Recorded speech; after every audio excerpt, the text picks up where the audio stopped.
Talk Live, talk radio that you control, and 603-283-6160 is the phone number. That's 603-283-6160. And with you on Free Talk Live tonight, you've got me, Bonnie. And Riley. I'm back from visiting my girlfriend in Pennsylvania, so nice. Back on the airwaves again. Yep, Riley, you weren't on last week. Last show was just me and Richie Rich. So I guess it's just been two people shows recently, which isn't a problem. I like doing two people shows a lot of the times because it just feels like each person talks more. Yeah, it just forces the other person to contribute more and causes the show to be a different experience than three-person shows. But I also like three-person shows because then you have more of a panel too. So yeah, I like it both ways, exactly. But so one thing that's in the news right now is, and has been in the news for over a month, is Trump and the trade war situation. Oh, yeah. But one huge part about it is what is being stopped from coming over from China. And Trump apparently made a really, I'd say, stick your foot in your mouth type of statement about it, about the things that aren't going to be coming over from China anymore. Why would I say that? It's kind of because he sounds insensitive, so we'll get into that. Come on, Trump insensitive does not surprise me because it's just his nature. He's not a sensitive dude. Yeah, that's definitely true. Absolutely. But in this situation, it's like it's something he's doing, and then to not even like care about what it's doing to people is a little messed up. Well, he just wants power for sure, it seems. Mm-hmm. So this from the Wall Street Journal, it's a really bad title. It says, the bubble blasters and other Chinese goods that are paralyzed by trade chaos. So if you don't know what that is, that's a toy. Yeah. That's not really the best way to make that that statement, in my opinion. Because Wall Street Journal always does this thing where online and on paper, they have different titles. Uh-huh. So I don't know why they do that at all, but whenever Ian sends me his recommended stuff that he thinks I should cover, he sends it to me with a different title, but it pops up when I Google it. And that one said, toys, tools, and other products won't be coming from China anymore. I don't know if I quoted it exactly, but toys, tools. It sounds like a more reasonable title than the online title. Yeah, exactly. And it makes its point more. Toys are something that, if you think about it, definitely mostly come from China.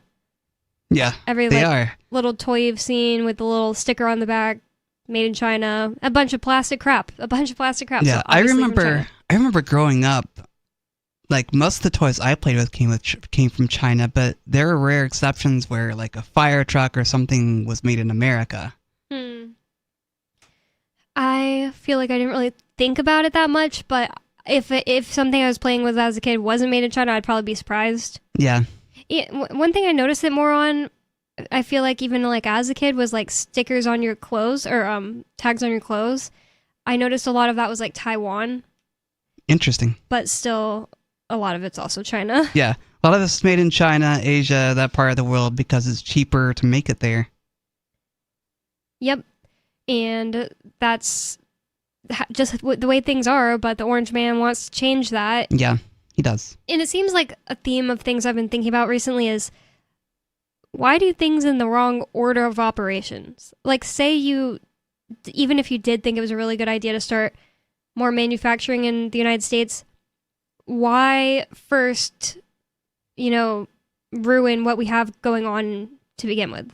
What we have going on now. Like, I let's almost create a disaster first. I almost wonder if it's a way to create, fear and uncertainty and cause the American public, doubt as well, to cause the American public to really push for manufacturing and beg for manufacturing to come back to the United States.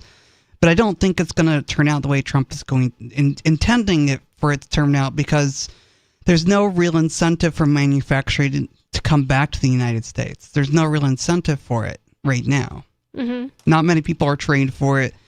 You can make a ton of money doing manufacturing, but no one's really trained to do it, and no one really wants to do it. We've been conditioned to become a little lazier society, which can be good, but also a bad thing. Yep, and he's going to try to get rid of even more illegal aliens. I saw a headline yesterday. I did not bring in and it's kind of like funny, even like a little messed up, but like it's a humorous way to do it.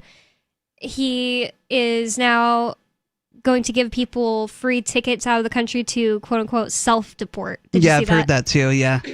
Yep, that's actually happening apparently. I don't know. I just think it's interesting that Trump wants to deport undocumented people from a country that has been once the land of the free and allowed anybody to come into the country. But now with socialized programs and things like that, it's hard to have an incentive to keep people here. So I understand why he's doing it. But I don't think it's going to be effective at at disincentivizing criminals and creating a crime-free country. I think it's going to start here, and who knows where it will end up.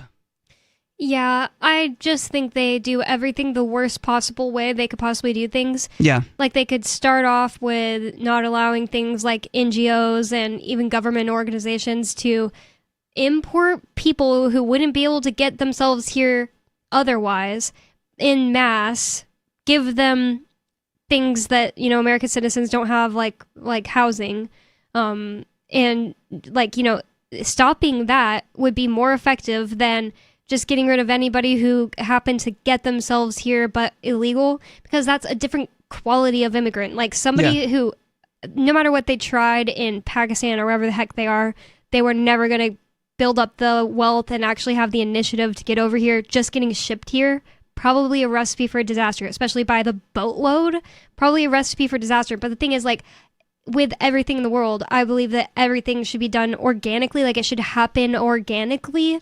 Oh yeah. It makes more sense to have it happen organically, because when things start from the root up, from the ground up, so to speak, they're more stable.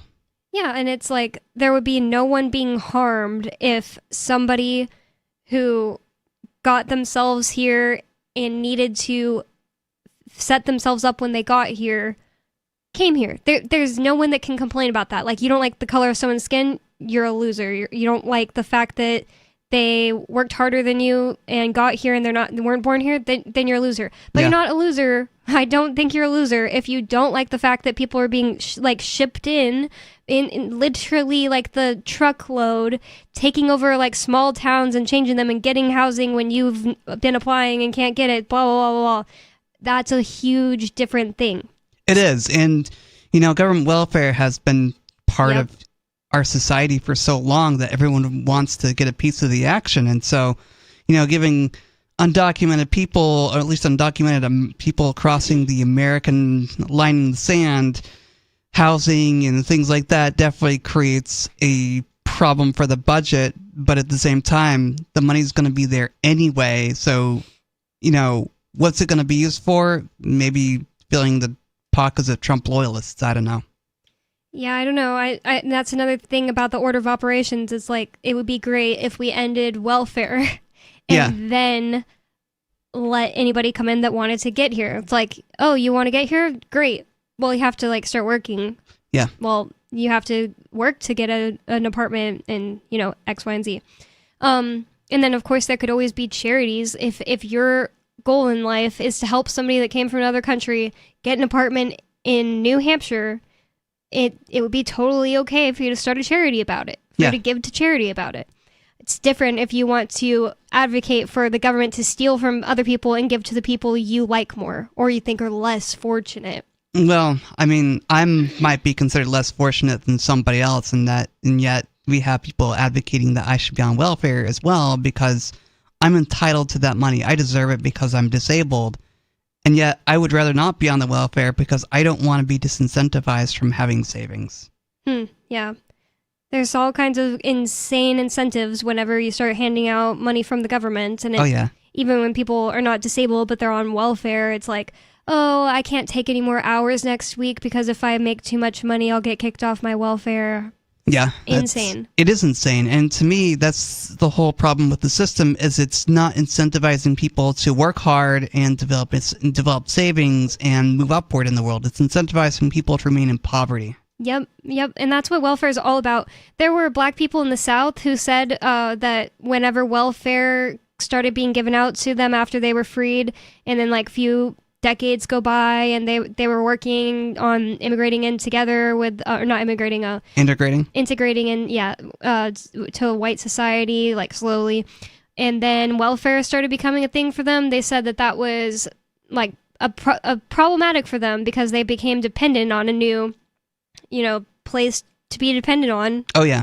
And it really wrecked a lot of like Southern society in general. It's not just black people. I think the black community has been definitely wrecked by the welfare system because they've been disincentivized from becoming more integrated into society. They've been incentivized to just live in the trauma circle that has been created by chattel slavery and not going for healing by moving upward in the world. And yeah, some of them have, but a lot of them haven't because they just haven't been able to overcome the disaster that was slavery that was in America. And, all that trauma can be inherited and it's really hard to overcome. So there has to be an incentive for us to really overcome that slavery, that dependence on the welfare system by becoming better and becoming more able to work and provide for families and things like that. I just think the black community has been wrecked by welfare. In like the South in general, like the Civil War was basically like what you're describing is basically why people treat Southerners like they're somehow less than. I think it's just a culture of depression and trauma. Yeah, it is. I don't know why people want to treat. Well, I do know why, because of years and years of decades and decades of centuries. Sorry, of propaganda. It looks like we have somebody on the phone, so I should probably answer the phone because it is a open phone show. Unscreened caller, you're on Free Talk Live. What's on your mind? Hello? Hi. What's on the air? What's up? Oh, yeah. You guys are all worried about the Bitcoins and, there's people that are homeless. The price of food. What do you need to live? Food, shelter, and clothes, right? Mm-hmm. I tell you, it's like, it's bad. We sell our food overseas, right? The rent, they should have some type of rent control. There's not enough public housing. They should have rent should be, I paid $200 a month rent when I got out of high school. My take-home pay was $200. Now I got to work over 2 weeks plus to make a month's rent. Wow. There's got to be some type of, government by the people, for the people. That's bullshit. Oh, you can't say that on there. Yeah, sorry, I can't say that on there. I didn't really get his point. A little bit rambling. I mean, I got his point. Sorry, I didn't get his point about Bitcoin. Like, we can't care about more than one thing. I didn't get his point about Bitcoin either, but he's right in a way that, rent has gone up extensively because government inflation. It's not the greedy landlords that the problems. Yes, there are greedy landlords out there, but the reality is that your money has been inflated by your government time and time again. They just keep printing more and more money so you can have your stimulus checks and your welfare and your goodies and, anything the government can give you, they can take it away. Yeah, it's like that line, government for the people, by the people, is just another axiom that means nothing, like a whole bunch of them. Just because you think that they should be more kind to your interests doesn't mean that there's any incentive for them to. All they are incentivized to do is line their pockets and I actually believe create chaos. I actually believe that they are not even as benign as just taking money from you and making you into slaves. I think that they want us to be as stressed and messed up as possible. It's like, I don't know if it's like the conspiracy route, like they get energy from it, or if it's just a matter of control. I think it's a matter of control because you have a populace that's divided and easily manipulated by fear, then they're easier to control. Thanks for the call, by the way, caller, but I don't think he meant to do that, but I had to dump him. Sure. But, think about how divisive social media is. Pay attention to X in particular. Like, I read the feed and I just notice a lot of division on the feed, and maybe it's just my feed, and maybe it's just the algorithm. But there's a ton of divisiveness on the feed. Men against women, transgenders against, the world or whatever. And it's just this divisiveness that people just carry over into social media, and all that emotion's going to carry out into real life. Sometimes we just need to touch grass more. Yeah, I do think that that is a huge thing, like a tool of theirs. I really think that that's also on purpose. That people get so divided on social media, even, but also in other places.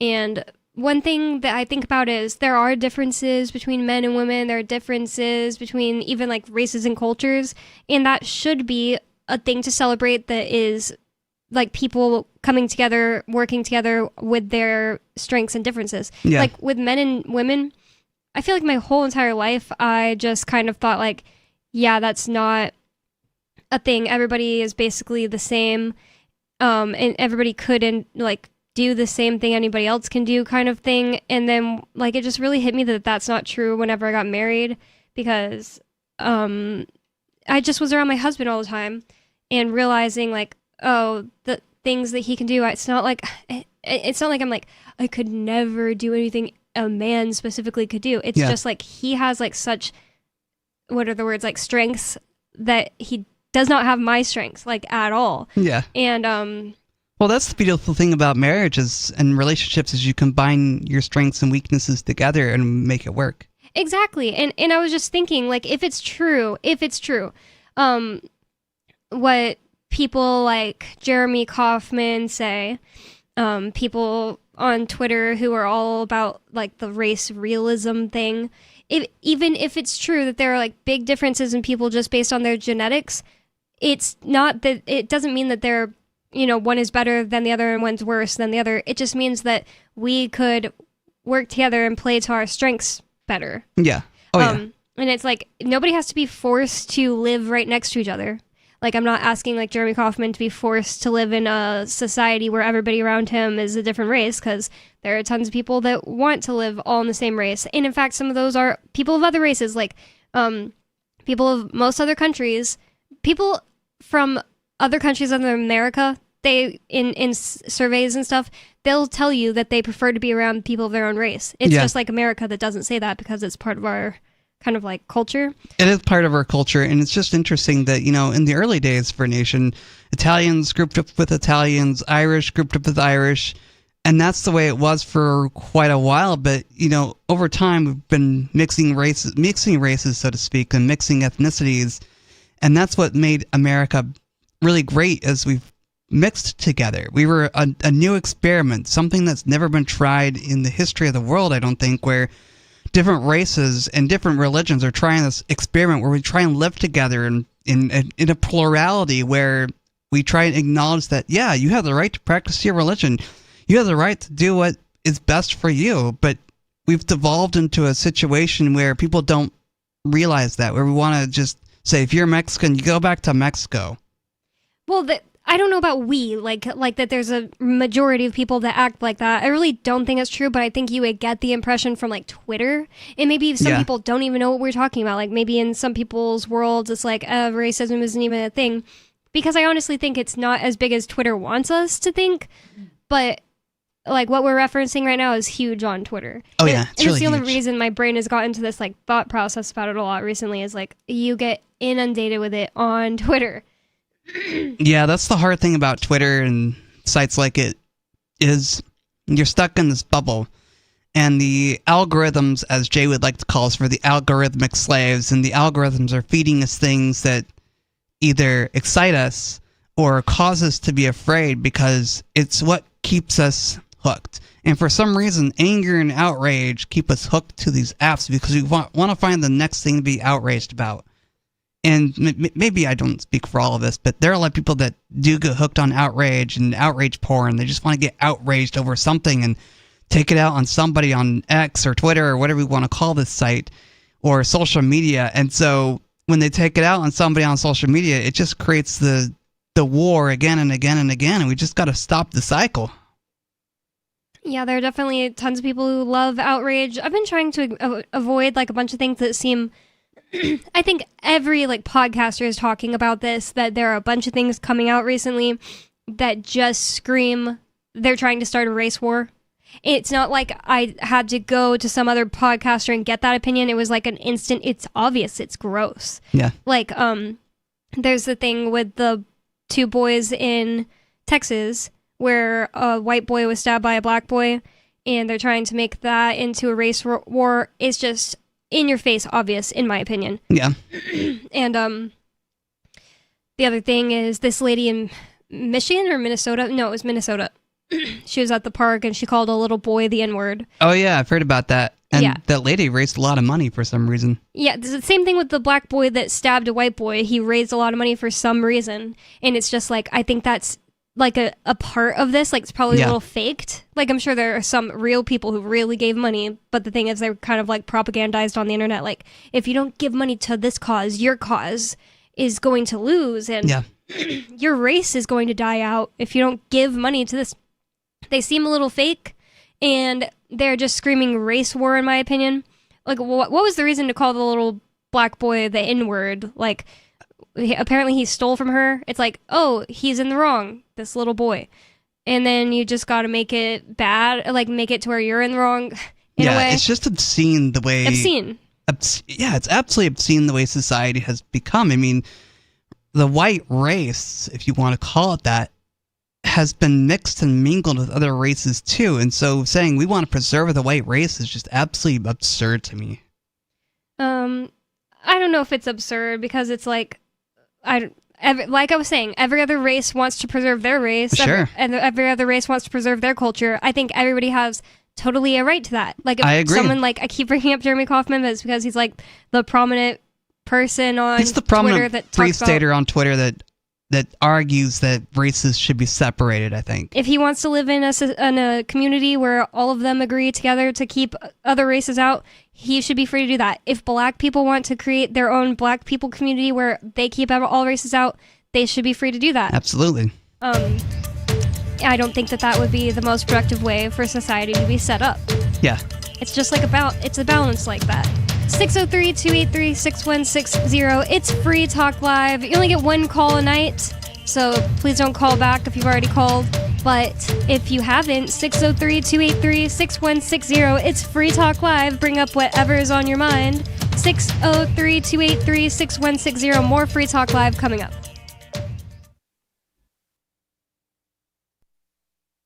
This hour of Free Talk Live is brought to you by Dash Digital Cash. Dash is the cryptocurrency designed to be used for spending. Rising fees have made Bitcoin useless for purchases, but Dash continues to have fees less than 1 cent per transaction, and its features ensure Dash is undefeated as the most useful cryptocurrency in the marketplace. From a technical standpoint, Dash transactions are irreversible, and its network is protected from 51% attacks by their Chainlocks technology. There's no need to wait for a confirmation before considering a Dash transaction complete, so it's great for merchants. Dash is one of the oldest cryptocurrencies and is widely available on exchanges, including the decentralized Maya protocol, and in multi-crypto wallets. It's easy to get and use Dash. Start by learning more at Dash.org. Big thanks to the Dash DAO for sending us 32 Dash per month to promote Dash on the air. Visit Dash.org to learn about Dash. Dash.org. From Feature Story News in Washington, I'm Jagruti Dave with the Week in Review. History was made when cardinals for the first time selected an American pope after 2 days of voting at the Vatican. 69-year-old Robert Prevost is a cardinal from Chicago as well as a citizen of Peru, where he spent years working as a missionary and then as an archbishop. Pope Francis made him a cardinal and in 2023 appointed him as the head of the influential department overseeing the selection of new bishops. As a result, he was viewed as one of the top contenders to follow in Pope Francis's footsteps.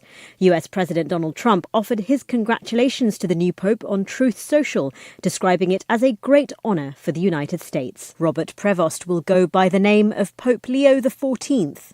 Also this week, tensions between India and Pakistan ratcheted up as Pakistan denied Indian claims of launching attacks on military sites and cities, calling the allegations baseless. Relations between the two countries hit a new low since India blamed Pakistan for a terrorist attack in Indian-administered Kashmir, a charge Islamabad denies. Hira Mustafa reports from Islamabad. Pakistan's information minister took to the social media platform X, and I quote, he stated that Pakistan has not targeted any locations in Indian-administered Kashmir or across international borders so far. Neither has any loss been incurred by Pakistan Air Force. So the stance is very clear, and we have seen a similar statement coming from the Pakistan's Ministry of Foreign Affairs, who has categorically rejected these claims leveled by the Indian officials that Pakistan is trying to escalate the situation. And Bill Gates says he will donate 99% of his money and wind down his foundation, which is credited with saving more than 80 million lives worldwide. Tony Waterman has more. The Gates Foundation won't close up shop overnight, but has set an end date of December 31st, 2045. Over the next 2 decades, Gates says he will give away most of his remaining fortune, with aid totaling more than $200 billion. Most of that money will go towards health and human development, at a time when the Trump administration has slashed funding for foreign aid and scientific research. The Gates Foundation has spent more than $100 billion since its inception 25 years ago, significantly reducing child mortality and improving access to essential health services in developing countries. And ahead of the US and China's trade talks in Switzerland, we had news that China's export growth rose, even as shipments to the US slumped sharply following Washington and Beijing's tit-for-tat tariff battle. From bureaus worldwide, this is FSN with the Week in Review. Yep, we still do email. Drop your email address in the entry box at freetalklive.com, and you'll be kept in the loop with Free Talk Live.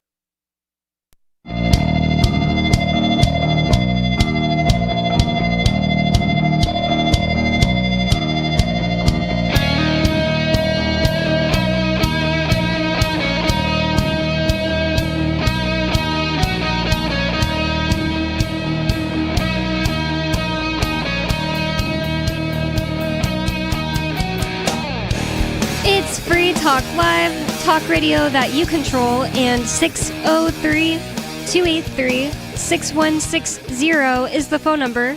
You can call 603-283-6160 to bring up whatever's on your mind. You can talk about what we're talking about, tell us we're wrong. You could change the subject. It really doesn't matter. It's up to you because it's Free Talk Live, 603-283-6160. And PorcFest is the largest libertarian camping festival, period. It's just the largest one. And it's also called the Porcupine Freedom Festival. It's being held at Rogers Campground in the beautiful White Mountains of New Hampshire this June 16th through the 22nd. PorcFest is the flagship annual event of the Free State Project. This year will feature speakers like Jacob Hornberger of the Future of Freedom Foundation, who is going to discuss Ian Freeman's case, Bob Murphy, Joel Salatin, and our own Jay Noon, and many other speakers. Come the weekend before, June 13th through the 15th, for the laid-back pre-PorcFest decentralized party, ForkFest. You can go to PorcFest, with a P as in Paul, .com. That's PorcFest.com. And it's pork like porcupine, by the way, not like pig, so it's with a C, not a K. And you can also go to ForkFest.party. That's ForkFest with an F as in fire truck, .party. To learn more, and we hope to see you there. Free Talk Live will be there. With you on Free Talk Live tonight, you've got me, Bonnie. Riley. And we already have a caller on the line, so let's go to the phones. Skeeter, you're on Free Talk Live. What's on your mind? You gotta take a soft speaker or turn your radio down. I own you, you own me. We're a collective family with Ew. my wiener in your mouth going ski ski. I don't know if you can say that on the radio. I would say please don't say it again. Yeah. I don't even know if I should dump it. logically thinking about. No. I was just logically thinking about, the absurd concept of self-ownership. And it doesn't make any sense, right? I was using logic, and I came to the logical conclusion that Skeeter, do you even know how to use logic? Yeah, I'm formally trained in logic. By who? I wrote mathematical proofs. Where for are your 4 mathematical years. proofs? By the University of Berkeley. UC Berkeley. I don't know if I believe you. That's Anybody where I can learned my say logic. that, you Where know? did you Yeah, learn your anybody can. logic? I don't have my logic based on anybody. I don't claim to be trained in logic. I didn't get That's trained in obvious. logic, but I did. When I decided that I wanted to be able to figure things out myself and not just be fed information, I went and got just basic or kids books about logic. That's what I did. You learned logic Great from Dr. argument. Seuss? Yep, Dr. Seuss. But here's what I want to talk about. It's the fundamental logical flaw of self-ownership. You don't right? need to go to college for 4 years to learn what logic is, so it's kind of like... I just said I did! That's actually hilarious and dumb. Look, it's like there are these people that'll call and be like, there'll be people who call in and be like, I studied the Constitution for 10 years. It's like, it's this takes just 10 minutes to read. appeal to It doesn't knowledge and matter. appeal to authority on a subject that's ridiculous. Well, logic's pretty rigorous. There's no if, ands, or buts. There's no subjective interpretation. If you know logic, you either pass a test or you don't. You either can write a mathematical proof or you don't, right? And this is what I'm going to show you right now. I'm going to show you how to deduce that land ownership precedes self-ownership, and self-ownership is never guaranteed, right? And I'll start off with this by asking you if you agree. You agree, right? You cannot. So ownership, it comes from the definition first. Ownership is the group of people that should make the decisions with a piece of property. All decisions, right? Why are you automatically starting it as a group? That's where you and I always disagree. You think that you can make a group as big as humanly possible. A group can be as small as one person. It can be as big as all of the... So in your definition of the word group, it can also mean one person. Okay, continue. Yeah. Okay, It's so a silly you definition. agree, right? So you agree ownership... No, it's just a group. A set size can be 1, it can be 0, it can be infinity, right? So you agree, right? The person setting the rules, the person who owns land sets the rules, right? You haven't said one sentence for me to agree to or not. You just like keep saying different fractions of sentences. So you're asking me to agree to the idea that an owner is a person or group that gets to set rules on their government, a monopoly. Okay, I'm right? about to hang The up on owner you is a because like if we monopoly. can't just like have a normal conversation where you say one sentence, then how are we going to have this conversation? You're trying to change it. It does not have to be No, I'm not. a government. That's the definition of a government, a monopoly on force in a given specific geographical region, right? That's an owner.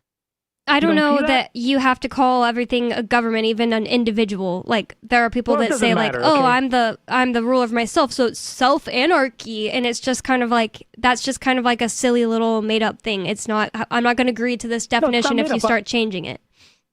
What's the definition of government? Did you compare I think the it has to be definition of government and owner? I think that it is not the same thing. It's not just the same thing because owning your body has nothing to do with creating rules for like people or other people or yourself. Like if I want to one day say I don't do drugs and the next day say I do drugs, I still own my body. Like you're so dumb. No, you don't. So Actually, I do own my body. Looking at the definition of ownership, right? When you say you own your body, you're saying you should be able to decide whatever you want to do with your body, right? Yep. But you also would agree that you can't do whatever you want with your body when you're on someone else's property. Is that correct?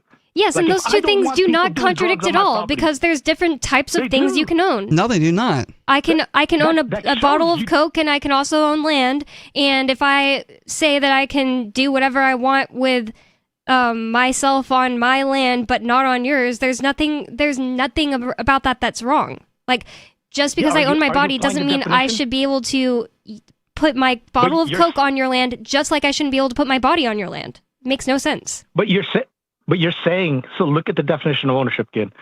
That's when you're able to, you should control whatever you want to do with your body, right? But you also agree you can't do that on someone else's land.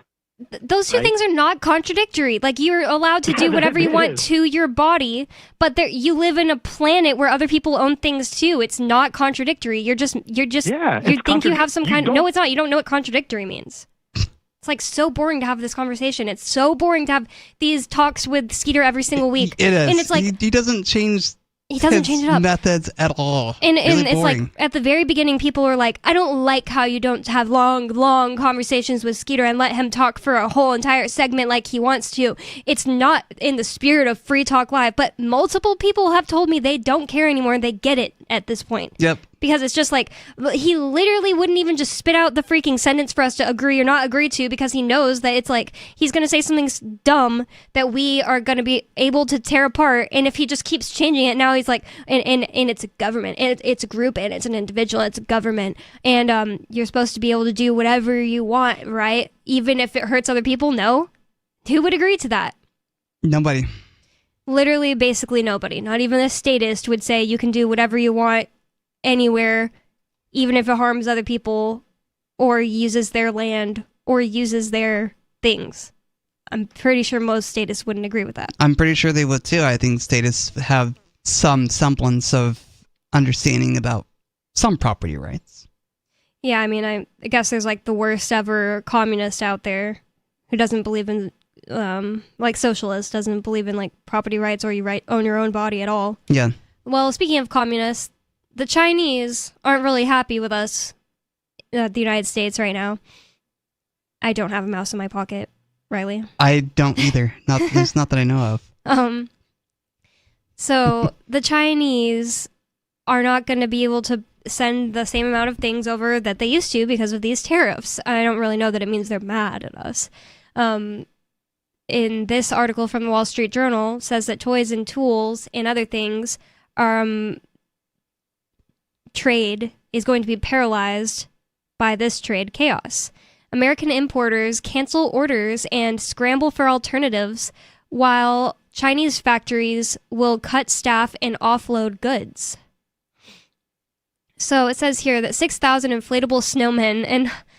Geez, one thing I always think about is like the most crappy crap in the world are Christmas decorations. Yeah. And I always think about if I drive past a place that sells Christmas decorations, I'm like, how many like metric tons, literally, of Christmas crap is on this planet? How could there be any category of thing that weighs more? I'm like barely joking, because it's like, you see it sitting around in like Rogers Campground. There's just Christmas decorations sitting around all the time. You see it sitting around in like little buildings you pass, in every grandma's house, every attic.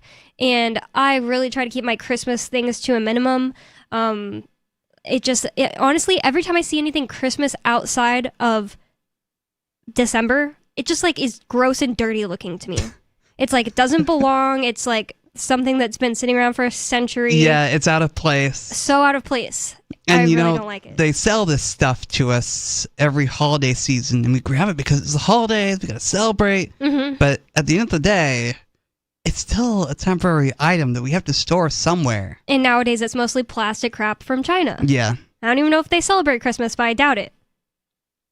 They probably don't. I don't think they celebrate Christmas either. They probably don't celebrate Christmas at all, but they understand the American consumer is going to buy goods, and so they sell them goods, especially Christmas goods. Yep. And that's why this article starts off, 6,000 inflatable snowmen and holiday figurines are sitting in Alan Chou's Guangdong, I think is probably how you say that, factory, a place in China, with nowhere to go. And it makes sense that there's nowhere to go because they probably don't celebrate Christmas at all. I mean, it's like a Christian holiday. Yeah. We have a caller on the line, so I'm going to go to Matt. You're on Free Talk Live. What's on your mind? Hey, just so you guys know, the Chinese, what they do is they celebrate the Lunar New Year. So there's a golden year that they have usually around January or February where they, it's like a national holiday. They go out and they do silly Chinese things where they don't work and they buy a lot of stuff. So that's their version of it. Okay. Oh, that makes sense. I've heard of the Lunar New Year, but yeah. Yep, it's like their winter celebration. That's cool. Yeah, but I was calling in about plastic surgery. I mean, it gets really frustrating when you have all these people that get surgery to just lie about what they look like. I mean, when you've got the BBLs or the nip tucks or whatever it is, you've got these people that just like, and I mean, honestly, it's a NAP violation if you have someone that has an appearance that that is different than what they're used to. Do you guys agree, disagree? Well, for one thing, it's like maybe if you're planning to reproduce with that person, maybe it could be a NAP violation, but I want to hear your opinion. I want to hear you defend your position on why you think it's a NAP violation for someone to get plastic surgery and advertise themselves as different. I just don't think that it possibly could be if it's just somebody who has no relation to you walking past you, you know what I mean? But go ahead. I mean, obviously, if someone's walking past you and you never interact with them again, that's just like that's wearing a hat or like wearing makeup. But like, if you're gonna be in a relationship with someone that has had plastic surgery, like they are lying to you about it's especially because when you're looking at having children, like you're doing a genetic compatibility thing, and so if you are going to lie about that through plastic surgery, like that's in my opinion, it's a NAP violation. I'm curious to see what Riley thinks about that. So I don't know if it would be necessarily a non-aggression principle violation or a NAP violation, because the person, let's say you're on a dating app. Dating apps are pretty common nowadays, and you're a guy looking for a girl, and you see this really gorgeous woman on this app, and you're like, I want to hit her up and see what she's like. And so you match with her or link with her, whatever it's called nowadays. I don't use any dating apps. I've got a girlfriend, so I don't really know the terminology anymore. Don't really care. And she shows up on this date, and she's very different than she's advertised. I don't know if that's necessarily a non-aggression principle violation or a NAP violation. I think it might be maybe an act of fraud. I don't know. But at the same time, it's like, well, you can choose to not interact with this person any longer if they're different than you expected, I'm trying to say. Does that answer your question? Maybe most people that get plastic surgery do tell their partners, like, oh, I had this done and this done. I mean, eventually you might see an old picture of them and be surprised. So it will make most sense to get out ahead of that if you were somebody who had plastic surgery. Yeah, no, I mean, it makes sense. It's just, it's really frustrating when you get these people that it's almost like you should have, on your profile, like, there's like a verified check mark. You should have I've had surgery check mark to make sure that people know that they're not getting what they think they are. One thing I think is just it's so obvious. Like, there are people that have never told me, and I already worked it out in my head that they've had a nose job and lip filler. Oh, I mean, the nose, you got to be careful on the nose jobs because, I mean, there's a certain type that gets that done, and you don't want to cross them.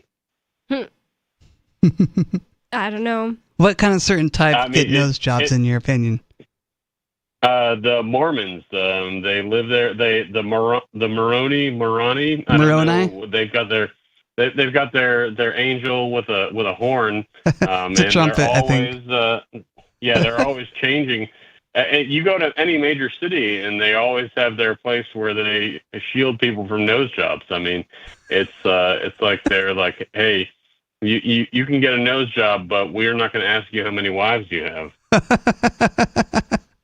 That's funny. Well, the Secret Lives of Mormon Wives Mormons definitely all get nose jobs. Yeah, I'm sure they do. I mean, they're on a TV show. I mean, definitely Mormon culture does have some vain aspects of it. I've seen it, here and there. But it's just interesting that every person has vanity. I don't think you can blame one group, though.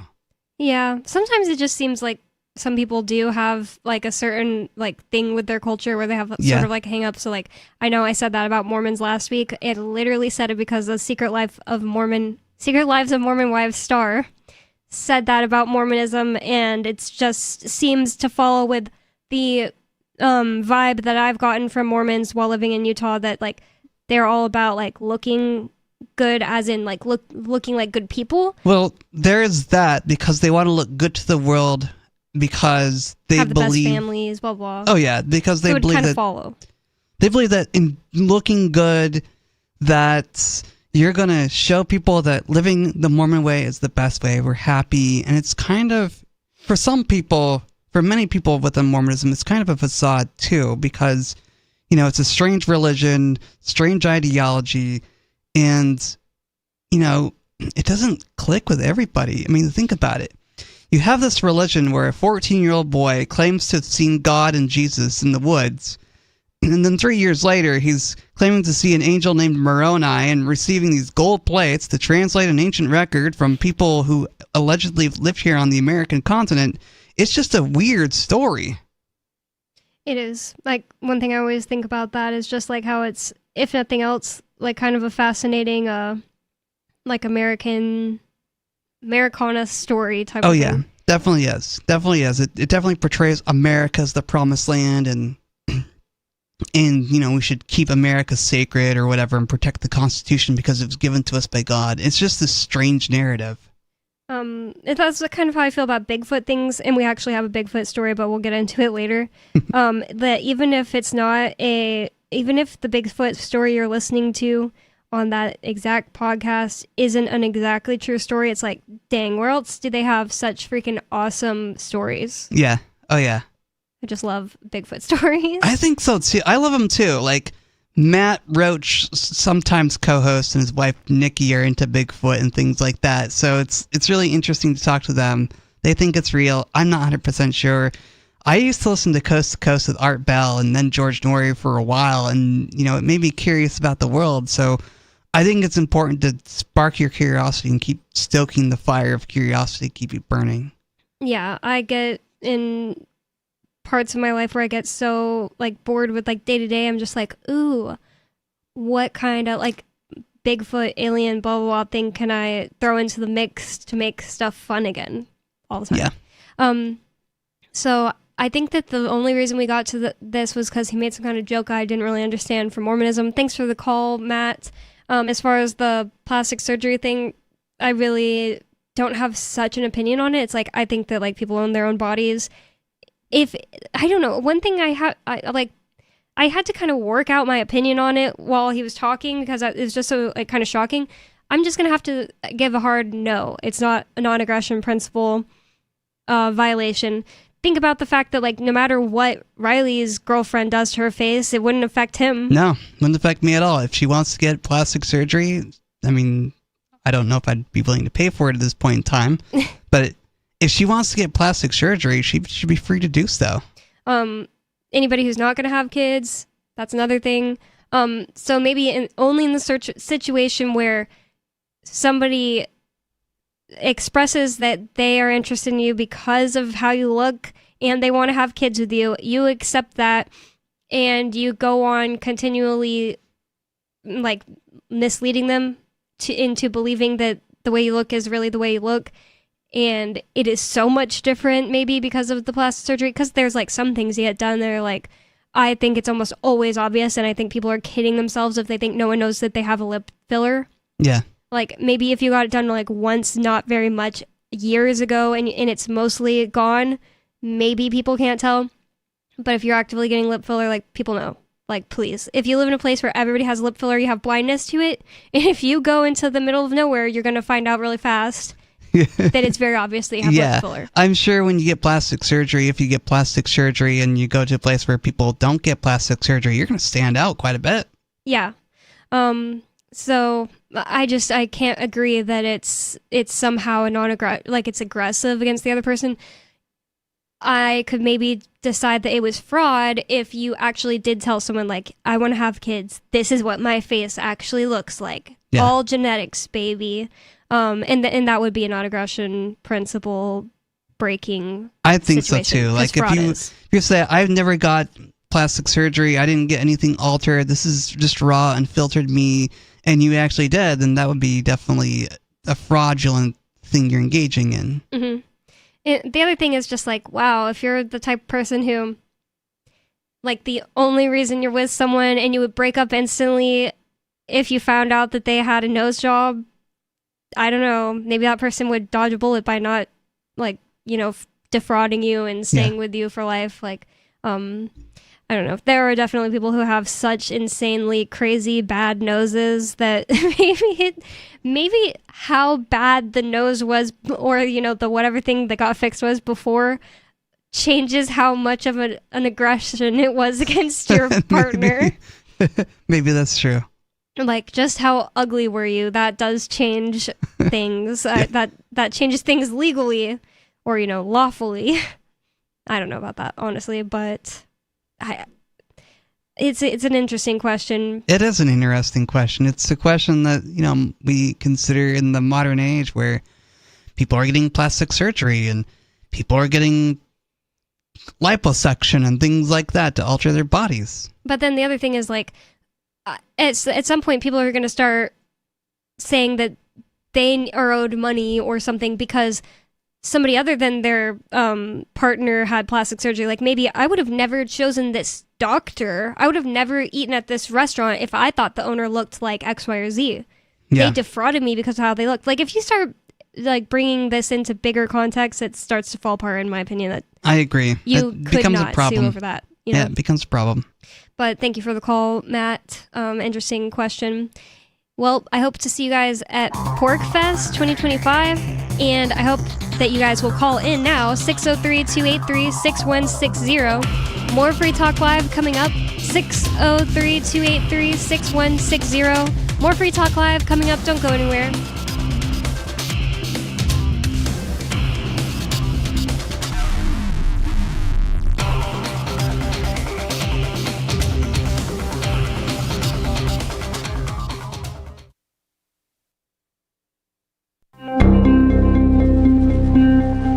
Shortly after beginning his first date with area woman Pauline Geary, smitten local man Brad Holtman told Onion reporters he couldn't believe that the woman was also a fan of the 1960s British rock band, The Beatles. We were just talking about music, and she mentioned that she liked the Beatles, which is crazy because I love the Beatles, actually.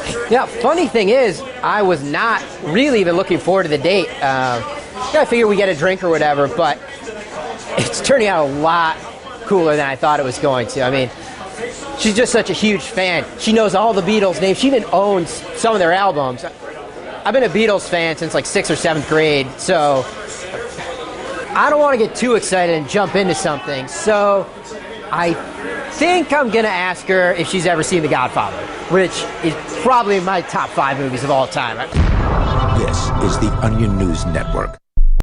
The new 4th edition of Healing Our World, The Compassion of Libertarianism, will take your understanding of liberty to a deeper level and has over 1,300 updated references, new cartoons, and a foreword by Dr. Ron Paul. With discounts for multiple book purchases, the 4th edition of Healing Our World is a great gift for the liberals, pragmatists, environmentalists, and Christians in your life who think libertarianism is cold-hearted. Get yours today at healing.freetalklive.com and use promo code FTL for a $5 discount. There are lots of ways to listen to Free Talk Live. Our podcast has been around since podcasts began, and now the FTL feed is loaded with content besides our full show archives. Did you know that we make it easy for you to customize your podcast subscriptions? We have different feeds, one that includes only our full shows, one with just the Daily Digest, and our main feed that includes everything. You decide what you listen to. It's quick and easy to customize your feeds at feeds.freetalklive.com. That's feeds.freetalklive.com. You're listening to the live edition of Free Talk Live. Hour number 2 is next after the news here on the Liberty Radio Network at LRN.FM. From Feature Story News in Washington, I'm Jagruti Dave with the Week in Review. History was made when cardinals for the first time selected an American pope after 2 days of voting at the Vatican. 69-year-old Robert Prevost is a cardinal from Chicago as well as a citizen of Peru, where he spent years working as a missionary and then as an archbishop. Pope Francis made him a cardinal and in 2023 appointed him as the head of the influential department overseeing the selection of new bishops. As a result, he was viewed as one of the top contenders to follow in Pope Francis's footsteps. US President Donald Trump offered his congratulations to the new pope on Truth Social, describing it as a great honour for the United States. Robert Prevost will go by the name of Pope Leo XIV. Also this week, tensions between India and Pakistan ratcheted up as Pakistan denied Indian claims of launching attacks on military sites and cities, calling the allegations baseless. Relations between the two countries hit a new low since India blamed Pakistan for a terrorist attack in Indian-administered Kashmir, a charge Islamabad denies. Hira Mustafa reports from Islamabad. Pakistan's information minister took to the social media platform X, and I quote, he stated that Pakistan has not targeted any locations in Indian-administered Kashmir or across international borders so far. Neither has any loss been incurred by Pakistan Air Force. So the stance is very clear, and we have seen a similar statement coming from the Pakistan's Ministry of Foreign Affairs, who has categorically rejected these claims leveled by the Indian officials that Pakistan is trying to escalate the situation. And Bill Gates says he will donate 99% of his money and wind down his foundation, which is credited with saving more than 80 million lives worldwide. Tony Waterman has more. The Gates Foundation won't close up shop overnight, but has set an end date of December 31st, 2045. Over the next 2 decades, Gates says he will give away most of his remaining fortune, with aid totaling more than $200 billion. Most of that money will go towards health and human development, at a time when the Trump administration has slashed funding for foreign aid and scientific research. The Gates Foundation has spent more than $100 billion since its inception 25 years ago, significantly reducing child mortality and improving access to essential health services in developing countries. And ahead of the US and China's trade talks in Switzerland, we had news that China's export growth rose, even as shipments to the US slumped sharply following Washington and Beijing's tit-for-tat tariff battle. Laura Westbrook reports. Exports rose 8.1% in dollar terms in April compared to a year earlier, according to official data, and that beat expectations. But it was a slowdown from 12.4% growth in March, as factories rushed to get out shipments before the tariffs took effect. Imports, meanwhile, fell 0.2% last month. That was a third consecutive month of decline. And China's outbound shipments to the US fell 21% in April year on year, while imports dropped nearly 14%. From bureaus worldwide, this is FSN with the Week in Review. With FSN Spotlight, I'm Simon Marks. Today, the trade agreement that the UK and US governments say they have forged, even though it's clear that significant work still needs to be done on some pretty major aspects of it. Both President Trump and Prime Minister Starmer hailed the deal as historic, the US president particularly happy that he had something to announce before he departs Washington next Monday to begin his first foreign tour since his return to the White House. It's taking him to Saudi Arabia, Qatar and the UAE. The agreement allows British steel and aluminium exports to enter the USA tariff-free and 100,000 luxury British cars, but it keeps 10% baseline tariffs in place, and Sir Conor Burns, a former UK trade policy minister, thinks it's unclear just how much of a landmark agreement the deal really is. It seems to be quite limited and sectorally specific, but it is better than nothing. But I also think it is worth saying that it is from a suboptimal starting point. President Trump has completely turned over the apple cart of the rules of global trade. We are all operating now in a climate that is very, very unusual. So let's wait and see the detail. US Commerce Secretary Howard Lutnick summed the agreement up this way. Tariffs started at 10% and ended at 10%, he said, and the market access in the UK for American business.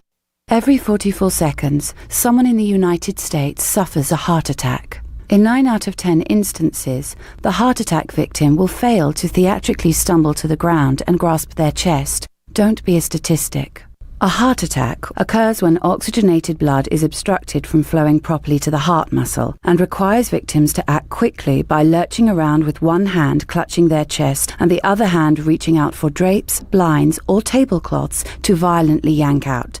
The first 30 seconds of a heart attack is a critical window. If standing at the time of an attack, move into what is known as the L position by doubling over and grimacing in an unnaturally strained fashion. Use one outstretched hand to grasp for support as you stumble forward, while using the other trembling arm to sweep everything off a table.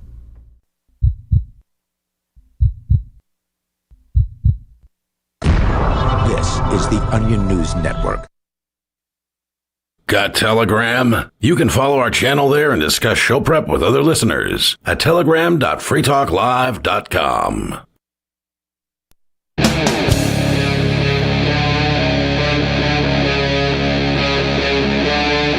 Free Talk Live.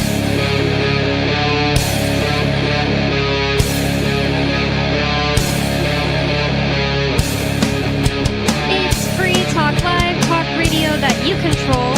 And 603-283-6160. That's 603-283-6160 is the phone number you can call to bring up whatever's on your mind. And you can change the subject if you want. You can talk about what we're talking about, tell us we're wrong, or whatever you want to do, because it's Free Talk Live, open phones for a reason. And I'd like to thank Suzanne for being an amplifier with us here at Free Talk Live. That means that Suzanne went to amps.freetalklive.com and signed up to support the show. AMPS stands for Advertise, Market, Promote, and Support. Thanks to Suzanne and everyone who supports us. And again, that's amps.freetalklive.com if you'd like to check out the perks and benefits of becoming an amplifier. With you on Free Talk Live tonight, you've got me, Bonnie. And Riley. And we wanted to talk a little bit about this situation where toys and tools and other items are going to be coming over from China less frequently, and what insensitive thing Trump said about it. Well, this article from Wall Street Journal about it starts off, 6,000 inflatable snowmen and holiday figurines are sitting in Alan Cho's Guangdong factory with nowhere to go. And I might be saying that wrong, Guangdong, but it's a place in China. Yeah. I don't know how to pronounce Chinese names either, so your guess is as good as mine. Yeah.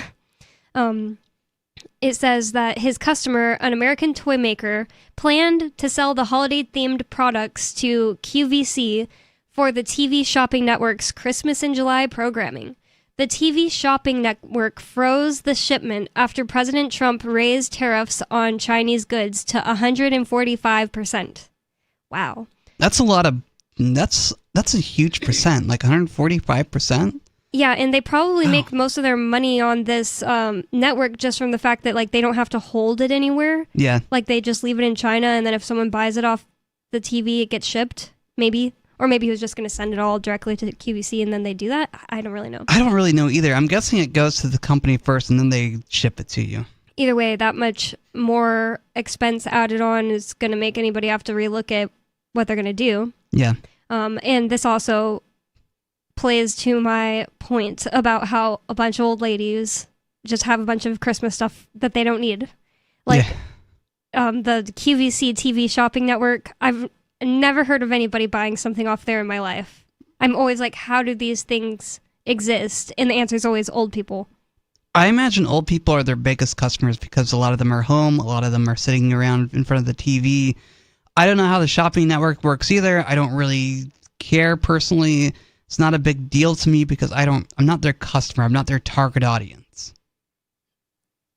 TV, shopping networks, yeah. The thing I always think of with them is like jewels and jewelry. And like, even if I was just like a little kid looking for something to watch on TV and I stop and look at that, it's always like, even back then, I'm like, this thing is like almost pretty, but it's like weird, like gaudy in some way. Just like, it's never like looks really nice. And that's what's always led me to believe it's like old people stuff. It's kind of like an extremely gaudy giant jewel on a brooch. It's like, why is this getting sold for so much money? Maybe a collector's item. I don't know. I think the answer is just old people. Yeah. So it says, now Cho faces a cash crunch as new orders dry up and money to pay his workers runs low. The Hong Konger, who has, like, obviously every town has a name for their citizens. I never heard Hong Konger. I haven't either. I almost thought like there was like some kind of a typo there. It says, the Hong Konger, who has worked in China's toy manufacturing industry for 2 decades, said he's only sleeping a few hours a night and stays glued to the news when awake, watching for any change in U.S. tariff policy. Wow, that is really sad. Like, that's really like, man, that guy's just running on adrenaline. I know. If a deal between the U.S. and China isn't reached soon, he said he might have to declare bankruptcy, affecting his Chinese workers and suppliers and his U.S. customers, as well as his wife and toddler son. Oh, wow. This is the chain reaction, he said. Everyone is suffering. Yeah, this is a ridiculous ploy that's not going to make anybody's life better. Trump putting up these tariffs, it's insane. It is insane. But, government does insane things. It doesn't matter who's in power. Yep. It says that Trump's tariffs are creating chaos for business people on both sides of the Pacific who built their livelihoods on globalized supply chains for everything from toys to furniture to footwear. Treasury Secretary Scott Bessent and U.S. Trade Representative Jameson Greer are traveling to Switzerland on Thursday to meet Beijing's lead economic representative, potentially paving the way for broader trade talks. Beijing is considering ways to address U.S. gripes over China's role in the fentanyl trade as a potential opening for talks. Trump said that he wouldn't end his China tariffs without a significant concession from Beijing. So, we have a caller on the line. It's Gigi in South Carolina. Gigi, you're on Free Talk Live.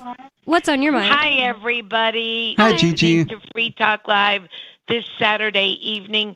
To all the ladies out there who will be celebrating tomorrow, I would like to extend a healthy and wonderful Mother's Day to all the mommies who listen and enjoy Free Talk Live.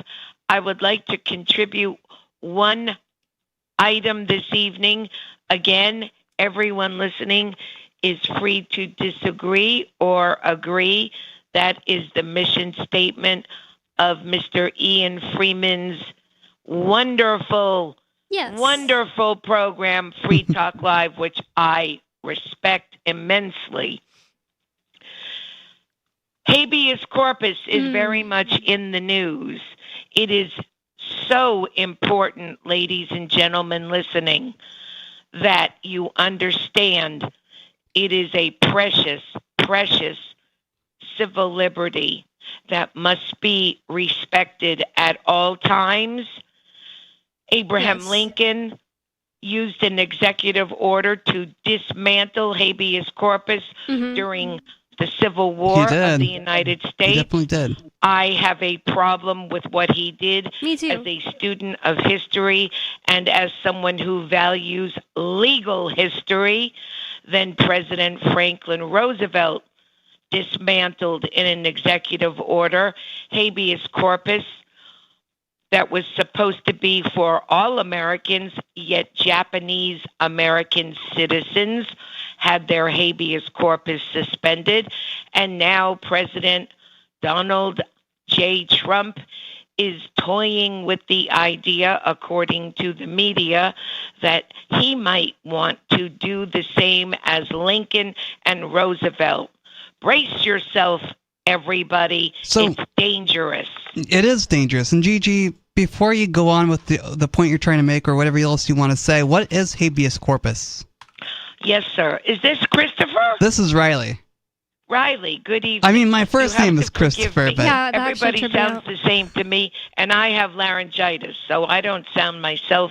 Okay. Habeas corpus means you have the right to be presented and be confronted with the charge or charges presented against you, whether it's county, municipal, city, state, or federal, or a combination thereof. A body has to be brought to the court and told what is being brought against you, whether it's one charge or 45. Exactly. And also just that you have the right to challenge the legality of being detained in court. Here's the perfect example, Riley. The young woman who was on a foreign student visa from Turkey studying at the infamous university in Massachusetts, Tufts University, working on her graduate degree. She was kidnapped and held without opportunity to be told why you were arrested, what you're being arrested for, what the charge was, what the charges were, and to have counsel speak to her until she was finally brought into a federal court this past week, and a federal judge threw it all out and basically told the Department of Justice, you ain't got two legs to stand on. You violated this graduate student's habeas corpus because the Constitution does not distinguish in verbiage. Habeas corpus only applies to green card holder, foreign student, resident, or U.S. citizen. And this current administration is toying with and threatening, but mark my word, these are not threats. This is a verbal promise to round up illegal aliens and violate habeas corpus. Due process to have your day in court? Nope. Just going to be deported. It's really sad that we've become a nation of people who have to carry our papers around. What does it remind you of, Riley? It reminds me of Nazi Germany and the Stasi and the GDR. And I'm a married woman. And Mrs. Freeman. Yes. That was Little Coconut. Oh, he's so much better from the whole tooth situation. I seriously think that his teeth had started to recede and now they're coming back. I've been feeding him milk and vitamin K and D. As I said the other week, you have been a Jewish mother taking care of your child. Nice. And I mean that respectfully. I love that. That's nice. Yes. Riley, I like the way you think. Thanks, Gigi. I appreciate it. Have a good night, everybody. Thank you, You Gigi, too. for bringing up the habeas corpus thing, too, because I had seen that on Twitter, but I forgot to even save that for show prep. I literally saw that and was like, oh, this is is stressful. I don't even want to think about it. I logged off Twitter. I'm not even joking. Wow. I saw it too.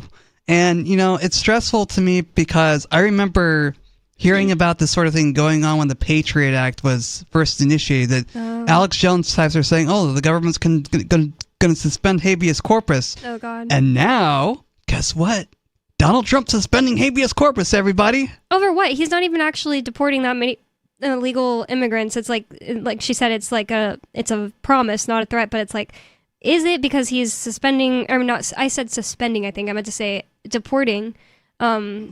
He's not even deporting as many as he promised at the very beginning or during his campaign to deport. So I don't know. It seems more like they're just going to do this and then start doing a bunch of crap all over the country. It seems like there's always some kind of group that thinks they're going to be targeted, and really it ends up being dissident Americans. Yeah, I agree with that. I think dissident Americans are the biggest group that will be targeted in this experience, and yet, Trumpites are going to cheer this nonsense on because what else are they going to do? They got to favor their savior, after all. It really creeps me out. So yeah, if you're being held by the government, you don't have any right to say this isn't. Well, first, like Gigi said, you need to be able to know what the charges even are, and then you need to have the right to challenge the legality of being held. And you can't challenge the legality of being held if you're not allowed to know what the charges are. So really insane. It's like all of America will be Guantanamo Bay if that happens. And it'll be a horrible experience when it does. Due process is just a huge problem. And the thing I was going to say about it before I literally decided to log off Twitter was this is like the consequence of people thinking that what happened in El Salvador is so fantastic, so great. Yeah. He suspended their version of habeas corpus that has another name. But let's just say he just suspended habeas corpus in El Salvador. Bukele did, the president there. And then rounded up, I think it was 70,000 people. It could be 7,000. No, I think it was 70,000 people. And tons of those people had very flimsy reasons for getting arrested. Like their neighbor said, oh, my neighbor is a gang member, and that person just gets arrested. Gone for months. I mean, what's to stop the federal government from coming here and accusing us of being gang members because we're part of the Free State Project? Yep. See the heart tattoo on Bonnie's arm? It's a gang tattoo. Yep. See the bracelet Riley's wearing? Yep. Yeah, it's a gang thing. Actually, not even joking. When I sent Ian one of the first letters when he went to county jail this time, I put a heart next to his name, and they sent it, it was taking forever to get there. We're like, why haven't you gotten the letter I sent you yet? Well, they sent it back, and they highlighted the heart and cited the code, or their policy reason for not being allowed to send that, and it says that you can't put any symbols on the outside of the thing because it could be gang signs. It was a heart. So, That's I mean, insane. the government actually is that stupid. It is stupid, yeah. And they're a gang themselves. I mean, look at them. Yep. Look at their gang symbol. No other gang symbols, just It's the a United piece of, States they flag. have a gang symbol themselves. Like you said, it's the United States flag. It's an absolute gang symbol, Mr. and Mrs. America. When are you going to wake up and realize that you're being enslaved by a gang? Exactly. It's insane. I like your story of how you found out or came to libertarianism because you figured out that they were a gang. Yeah, that's my story. I definitely figured out that this is a gang, and of course, I was listening to Free Talk Live at the same time, but definitely a gang, definitely a violent gang at that, and they're going to stop at nothing to throw you in a cage if they want to throw you in a cage. Possess the wrong kind of plant in your pocket, they'll throw you in a cage. Walk down the street looking strange, they'll throw you in a cage. Have the wrong kind of papers, they're going to throw you in a cage. Yep, and look at the Real ID thing Trump's already doing. I can't believe it actually happened in the airports. They've been saying it's going to happen for so long. It just surprises me that it happened under a conservative administration. I would have thought the left would have been the ones to integrate the Real ID Act and let it continue. But nope, it's Donald Trump. Why would you have thought it was the left? Because the left love authoritarian crackdowns, and they'd use any excuse to come up with the Real ID Act. But they're opposing it because Donald Trump's in power, and they gotta have their opposition in place too. So the Real ID Act. I'm disappointed that the Trump administration is allowing things like authoritarian government to be in control. They're bringing on the Patriot Act and using all its powers to destroy your liberties. And you're not doing a damn thing about it, Mr. and Mrs. America. You're just cheering this nonsense on. Well, we do have a caller on the line. I really like your passion right now, Riley, but I don't want to leave her hanging for the whole segment. Sarah in New Mexico, you're on Free Talk Live. What's on your mind? Oh, Connie, and nice to have you on. Oh, thanks, Sarah. Nice to have you on. Yes, I was just amazed that they're actually thinking of building an overpass bridge over Central and Wyoming. It's they've always had a lot of high fatality, a pedestrian fatality star, and I'm just kind of perplexed that why they are going to use this method to make things safer. I mean, because the other bridges were by a high school, Delaware High School, and there was another one by the hospital where there used to be a hospital.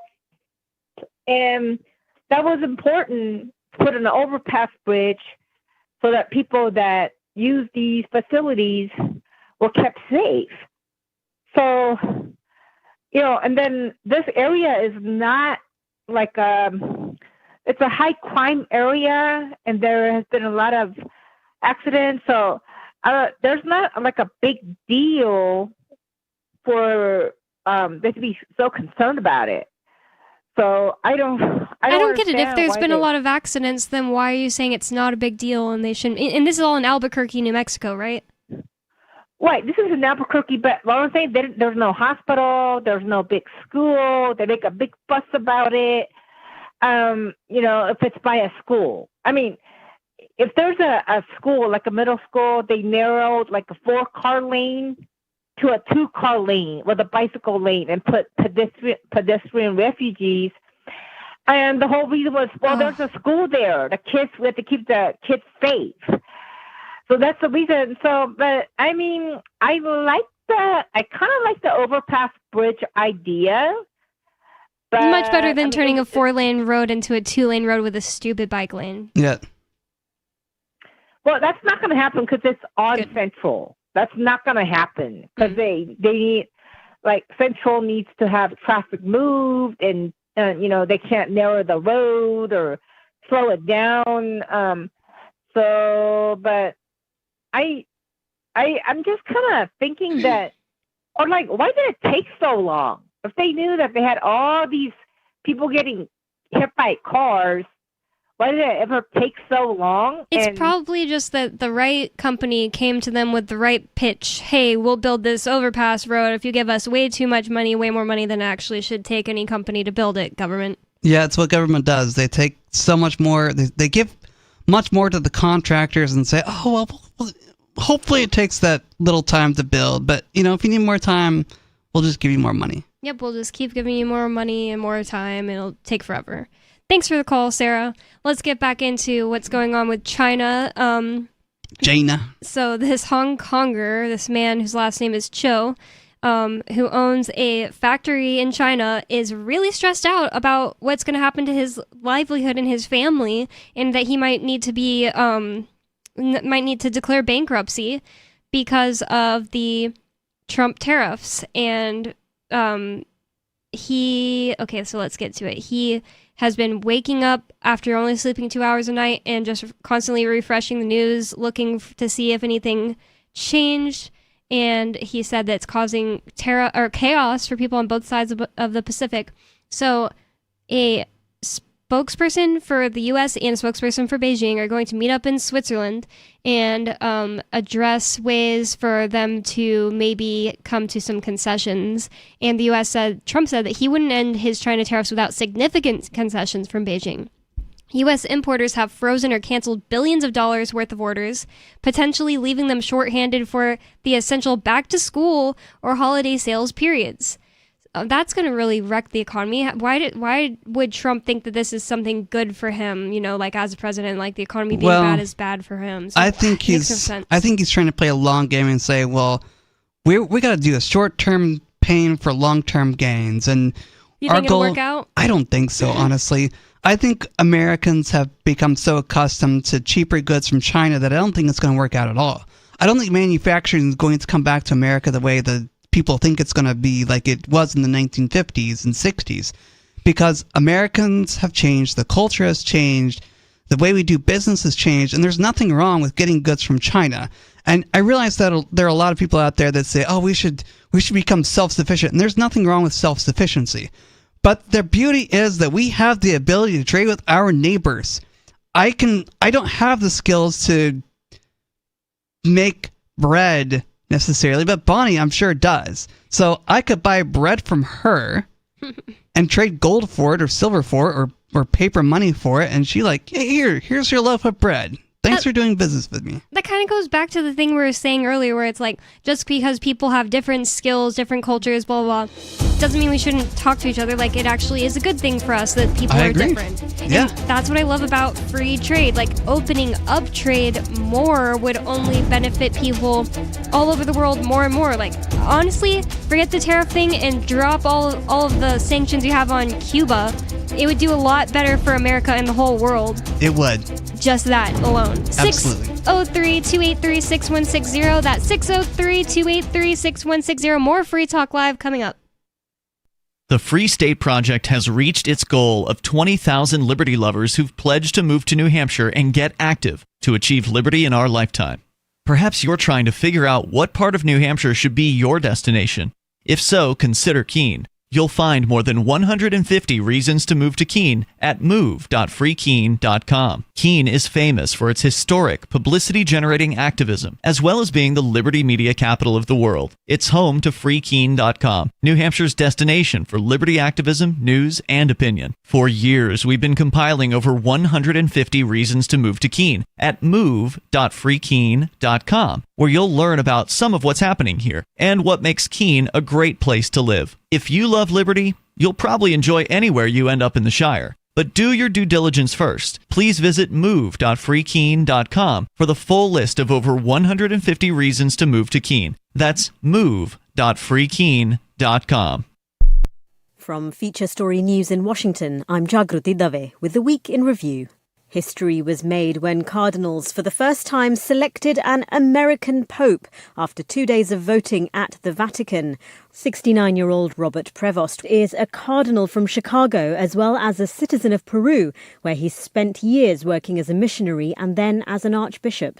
Pope Francis made him a cardinal and in 2023 appointed him as the head of the influential department overseeing the selection of new bishops.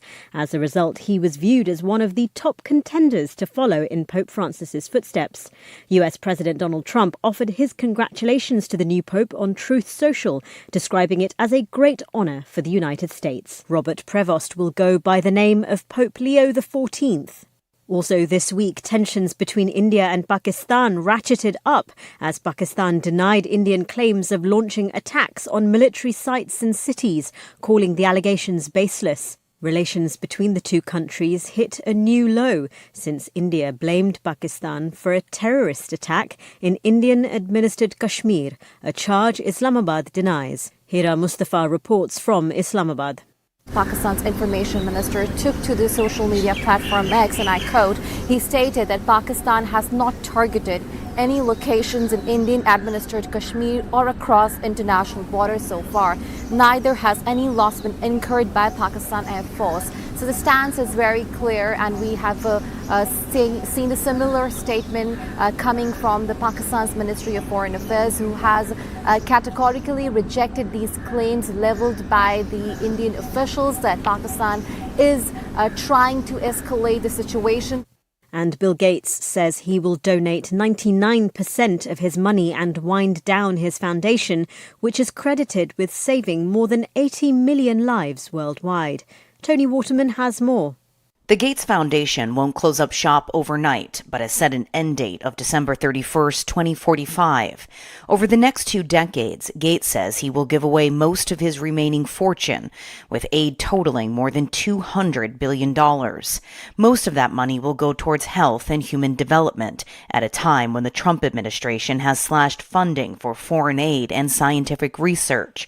The Gates Foundation has spent more than $100 billion since its inception 25 years ago, significantly reducing child mortality and improving access to essential health services in developing countries. And ahead of the US and China's trade talks in Switzerland, we had news that China's export growth rose, even as shipments to the US slumped sharply, following Washington and Beijing's tit-for-tat tariff battle. From bureaus worldwide, this is FSN with the Week in Review.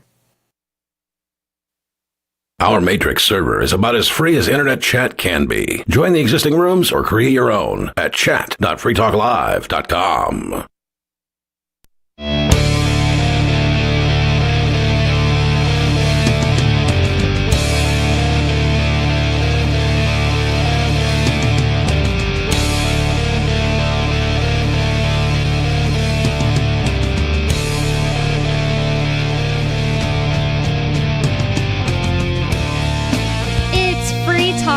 Talk radio that you control. 603-283-6160. That's 603-283-6160. And Free Talk Live is brought to you by LibertyMinded.com. Official Free Talk Live gear like t-shirts and hoodies are available at LibertyMinded.com. Plus, you'll find a unique collection of cool and funny liberty-oriented clothing at LibertyMinded.com. That's LibertyMinded.com. With you on Free Talk Live tonight, you've got me, Bonnie. And Riley. And the number is 603-283-6160 if you'd like to call in with whatever's on your mind. Change the subject if you want, it's up to you. And on the phones right now, we have Turd Ferguson in Pennsylvania. Turd, you're on Free Talk Live. What's on your mind? Yo, what up, Teen Pop Talk Live? Digging it. Okay. I'm not going to watch The Last of Us Season 2. Because I'm really tired of the wokeness and the nonsense. That sucks. I really hate these people. Oh, wait. And Turd, you would love The Secret Lives of Mormon Wives. That's what I'm obsessed with right now, and a new season is coming out in 5 days. Oh yeah, I've heard you talk about that. Yeah, I might like it, but let me tell you why I don't like The Last of Us. Go because ahead. By the way, the video games are awesome, actually. Actually some of the best ones I've ever played. And I mean, I'm a big Resident Evil guy, obviously, but The Last of Us is probably second to that. And they cast this one girl as Ellie, and she's not attractive, put it mildly. Oh, dang, what's her name? I Bella Ramos? Bella Ramsey. Ramsey. Is her name. Mm-hmm. Yeah, and... what don't you find attractive about her? Well, I'll tell you, Riley, because I guess you can't see her, really. Is it a non-aggression principle that she's so ugly and she's, like, put on our TV screens and Twitter all the time? Is it a net violation? Yeah, that's what I wanted to say. Yeah, I mean, I see where you're coming from. I personally think the nap is ridiculous, but I can kind of sympathize with the complaint. But I don't really like making fun of people, you know what I mean? Like that. But there are a lot of people online that are like posting memes of her Yeah. of like her as a potato. Yeah. Like That kind of does describe what's unattractive about her face, Riley. It's like lots of empty space and a tiny face just shoved into the middle. Oh, interesting. Yeah, Okay. and the memes, much like the Charlie Kirk memes, where they actually do like the exact same thing. They're very exaggerated, so like they expand her face like a ton, and then make like her facial features like deep into the center of it. So it's just like it's like the diameter of the face is like if the diameter was 10 inches, 8 inches is just space, and then the last 2 inches is her actual face, right? Okay. But so she's like not particularly attractive, and she's also like kind of obnoxious with the wokeness. But let me just say this: there's this chick, the Ellie that we could have gotten if they had just casted this properly, is so sexy. I mean, she's this teenage girl. She's 17. Oh my God, she's the sexiest teenage girl I've ever seen, and you can find her on Instagram. So her Instagram handle is Dina. She named her Instagram handle Dina after one of the Last of Us characters, but it's Dina Wannabe, all one word, Dina Wannabe, and you can pull it up. And dude, this chick is so sexy, and she looks so much like Ellie. And I've got her Instagram pulled up on my phone. I pulled it right up. now. It is Dina Wannabe. Her name is Quinn Fraser. I think she's pretty. Yes. She has really pretty eyes. Yeah, oh, she's sexy. Since I've And never if you- seen the if you- character, like I can't say if she looks Well- like the character, but she's really pretty. So yeah, I mean, she's hot, and she looks just like Ellie. And even if you go onto Google and you type in Ellie from The Last of Us, you will, particularly The Last of Us 2, you will see how much this chick actually looks like Ellie. And if you're on her Reels page, the Reels tab on her Instagram, it's the center tab. If you scroll down like 1, 2, 3, 4, 5, 5 rows, the picture of her midriff, it's just the thumbnail of her midriff. Oh my God, her body is so perfect. Bonnie, I know you appreciate a good body, a good feminine body. You would see this chick's body, her Sounds midriff, really weird. and it is flawless. I mean, this is like peak femininity. I don't right have here. some kind of attraction to any woman part of any woman's body. It's just, I think what you're referring to, Turd, is just that, like, I think you can't be ugly and be a pop star. Well, yeah. Well, It's part of being a agree pop with that, star. But I mean, I didn't say you were attracted to females. I just said that you have an appreciation for the female form, which you clearly do. I don't. And by the way, I I don't. like that. I think that's actually very based of you. Well, if yeah, anything. she looks really good. She looks like a real female. She has her waist goes in, then her hips go out. Yep, Yeah. So that's all we you can wanted see to the call one about. yeah. Well, this is the Ellie that we should have gotten, and I think Neil Druckmann. Maybe she's a bad So- actress though. I don't. I doubt it. I mean, I've heard. I've even watched some of her reels of her speaking, and she even sounds like Ellie. I mean, this chick was born to be Ellie. Oh, and they- I did look up Ellie from Last of Us, and she really does look like the character a bit. She looks exactly like her. I mean, like the difference is uncanny. And Neil Druckmann, the guy who directed the games and the TV show, HBO brought him on to direct the TV show too. This guy should be fired and then put in prison. Well, for okay, let me say casting- one thing.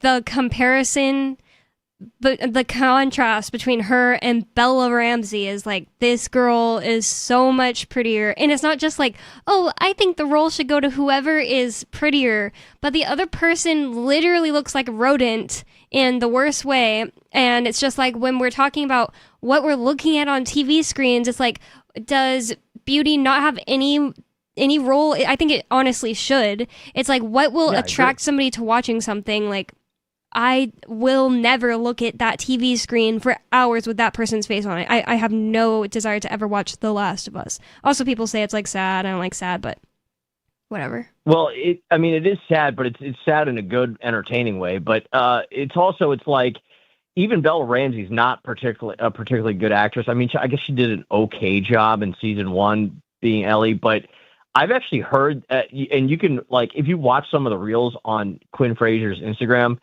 of her actually, like, talking, like, she actually even sounds like Ellie. Like, I mean, this person, it should be a crime that Neil Druckmann cast Belle Ramsey and not this girl as Ellie. He should be thrown in jail, and he should be banned permanently from Hollywood forever. There is like this kind of discourse on the internet right now where people are saying that all these like ugly actresses on our TV screens, people that people don't really care to see, all this like crap movies coming out, it's all a direct consequence of what they did to Harvey Weinstein, and I can kind of see where they're coming from. Yeah, well, Harvey Weinstein is extremely based, and he should be freed because he's a great man. He's a great man. He's a great entertainer. Long live the real Hollywood. Get rid of this fake woke Hollywood. There should be only attractive, good-looking people in Hollywood. Sexy females, nice midriffs, big breasts, and handsome men. Well, what like about the myself. people? I think that there should still be the Kathy Bates that need to play the characters that look like Kathy Bates. 1 out of 10. 1 out of 10 should be Kathy Bates. The rest of us should be me and Angelina Jolie. Oh my God. Okay. Well, is Team that Pop Talk Live forever. Based Bonnie. Peace out, homies. all right? Have a good night, Turd. Turd is entertaining at times. So do you agree with that statement that people in Hollywood should be at least 9 out of 10 attractive? I don't know. I can't really say. I mean, we like to think that people who we watch as actors and actresses should be attractive, but at the same time, I think that less attractive characters are being cast for shows as a way to say, oh, we gotta appreciate every body form, you know? Oh, I honestly hate that line of thinking. It's like, should everybody in every TV show be extremely hot? Like when you're going for realistic? No. No. Like going for just like a population that looks like a regular population, like the show like The Office, like they all look very average. Yeah. Even people that maybe would be more attractive are kind of dressed frumpily just so they look like, you know, quote unquote average people in The Office. So it's obviously not true that I believe every single person in Hollywood, or 9 out of 10, should be extremely attractive, like Turd is saying. But I really do hate the idea that, like, it's like, we are going to make a movie that's based on, oh, this really beautiful woman and this man, it just can't resist her. And then they cast a super ugly girl like they did with that Romeo and Juliet thing. Uh-huh. I don't know if you heard any news about that. They cast, I need to look up the actress's name. And some people were making it a race issue. It's not a race issue because they could have casted any number of extremely beautiful black girls, but they casted an extremely ugly black girl, and the guy is attractive enough, and it's supposed to be like, wow, he killed himself just to not ever have to live without her, and she's like super ugly. Ugly. Huh. And it's just like, if you're going to lengths to just say we're casting ugly people because we need to represent ugly people in Hollywood, then it's just crap for the sake of crap. It's just woke for the sake of woke. And it's also just like, there's enough things in the world that are just being like torn down out of their beauty, you know?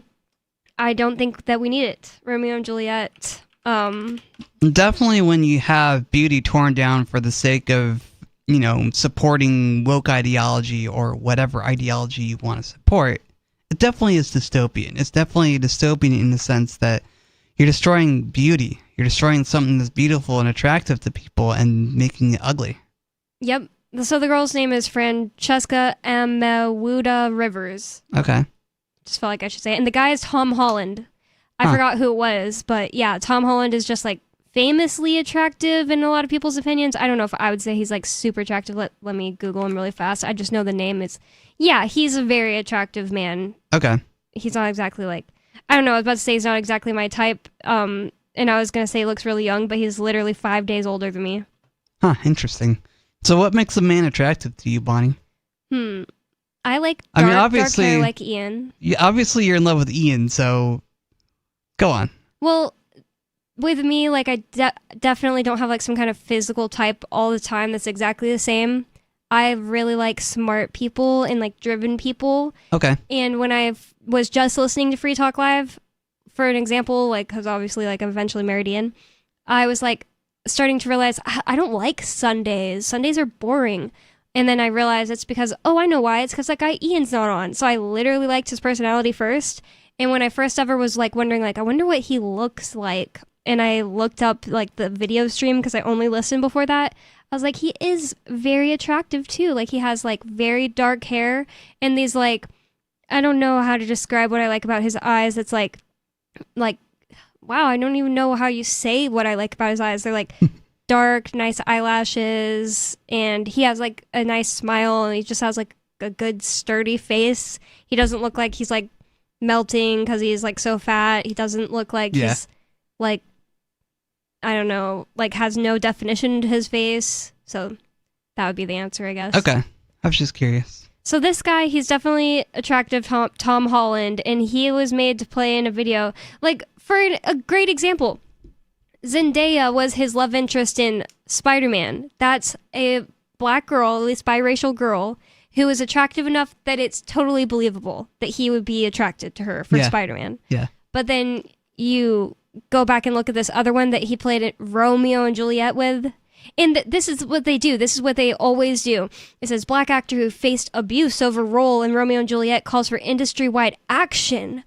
Francesca Amawuda Rivers, who played Juliet alongside Tom Holland's Romeo, says racist abuse went on for months. And it's just like, maybe, I mean, I'm positive there were people being racist about it, but the main issue should not have been her race at all, period. They could have gotten a million beautiful black girls to play Juliet. Absolutely. But instead they chose an unattractive black girl. It was never, in my opinion, about her race. Maybe some horrible people did make it that, though. I wouldn't be surprised at all. But that's the other thing. It's like she's calling for action. There needs to be action on this, in Hollywood. Like, there needs to be more people that are look like her in Hollywood, like playing Juliet. No, there doesn't. I hope that movie was a failure, honestly. It's just interesting to me, like, I don't recall Romeo and Juliet, the play, describing Juliet as this plain, unattractive woman. I think she was meant to be attractive to Romeo. Mm-hmm. Well, I don't really remember what they described her like, even though I did have to read it in high school. Yeah. But why wouldn't she be attractive to, like, another guy her age instead of being, like, really ugly? It's not even just plain. Like, this girl is, like, something weird about her. Huh. We have a caller on the line. I'm going to go to Kadu in Connecticut. Kadu, you're on Free Talk Live. What's on your mind? Are Christmas decorations allowed in January in Bonneville? No. I hate it. Not even January? No, it starts to feel like this is just getting depressing. And people in my neighborhood do it. Like, even in January, there'll still be Christmas lights up. And it is just being like, it just feels like, wow, this winter's never going to end, is it? These people need something to hold on to just because this winter's never going to end. And I hate it. January is still kind of New Year's season, though. I'll make you a deal. How about January 15th? Okay, I wouldn't be like super upset about that. January 15th and then no later, sure. And I'll even accept earlier because I think that like Thanksgiving is basically Christmas season. Thanksgiving and Christmas season are like the same. Yeah. I don't want it too much earlier than Thanksgiving, though. Definitely not Halloween, because Halloween needs its own thing, or else it's going to feel like it's been winter for 6 whole months, you know? Okay, your terms are acceptable. Yeah. I was just going to call about, sorry for the misinformation on the Trump definitely converted to Judaism. I mean, maybe he did. And, but I heard it said so many times, just sounded kind of matter-of-factly. It didn't even seem like they were trying to be deceptive about it or making it as a joke. So I didn't really do my homework on that one. But if he did convert to Judaism, there's no exact evidence for it. And also, he probably would have been less likely to make the whole Pope joke thing, actually, if he was Jewish than if he's a Christian himself, because I don't know, it just feels like it would have played better that way. So potentially he's didn't actually convert to Judaism. Yeah, but I don't really blame you for thinking that, because he does do the kissing the wall thing, wears a yarmulke or whatever it's called sometimes, And he also has been extremely vocally pro-Israel since even when he ran in 2016. Yeah, it wasn't even really just that though. It's probably a dozen times I've heard people just state it as a fact that he did. So I just didn't look into it. I assumed that was true. Yeah. Anything else for us, Kadu? Not really. Have a good night. Thank you. You have a good night too. Thanks for the call, Kadu. I don't think Donald Trump actually really converted to Judaism. I know he's well respected by the Jewish people for putting the embassy back in Jerusalem. So I think he's definitely well respected by the Jewish people. Oh yeah, I completely forgot that he did that. Well, we have another caller on the line. Dan in New Jersey, you're on Free Talk Live. What's on your mind? Hey, Bonnie. This is Dan from New Jersey. I'm just calling about Ian Freeman. What do you have to say about him? So I think he's a prisoner of war of the Biden DOJ. And if you remember, Trump had a speech at the National Libertarian Convention where he said that they were after him for a couple years, and he called them out for a lot of the things that they were mishandling and going after innocent people. He did free Ross Ulbricht. And as far as Ian is concerned, the victims here there are no victims. And so a lot of the evidence, and I also feel like in the case itself, I don't even want to get into the legalities of it. There was a violation of due process. So they had a lot of people, I guess, saying that they were frauded and everything else, but these people had absolutely nothing to do with Ian.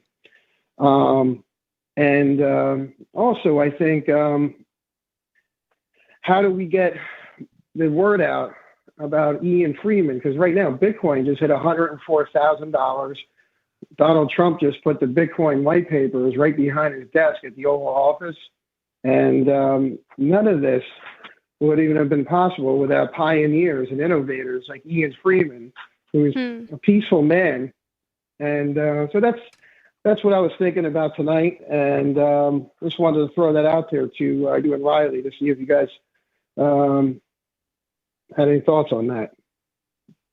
Well, definitely Ian is a prisoner of some kind of war, and he definitely has been targeted by the FBI and these three-letter organizations for some time for his activism here in New Hampshire. But I don't think Trump really cares enough about Ian Freeman to really justify freeing him. And I wish that weren't the case. I wish we could find a way to promote Ian Freeman's case a lot more. I mean, we're doing the best we can, doing social media outreach and things like that. But at the end of the day, you've got to get Trump's ear by being big and loud and famous somehow. So you just mean right now you don't think that he would care enough to do it? No, I don't think so.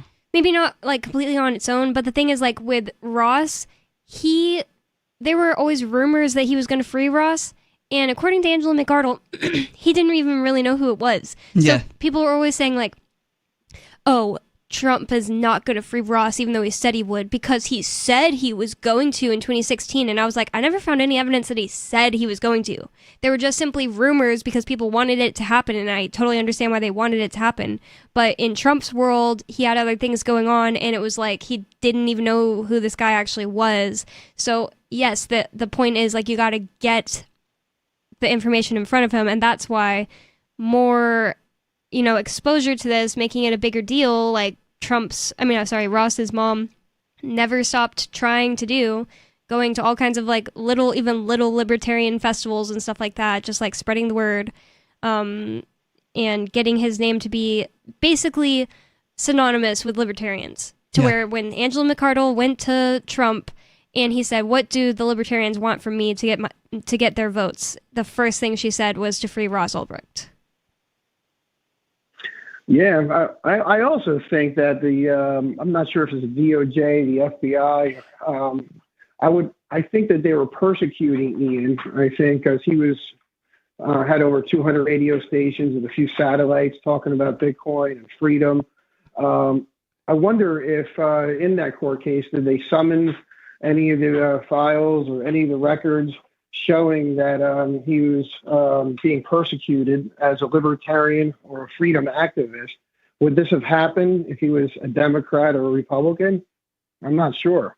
But it's another interesting aspect of this case because they're silencing political opponents.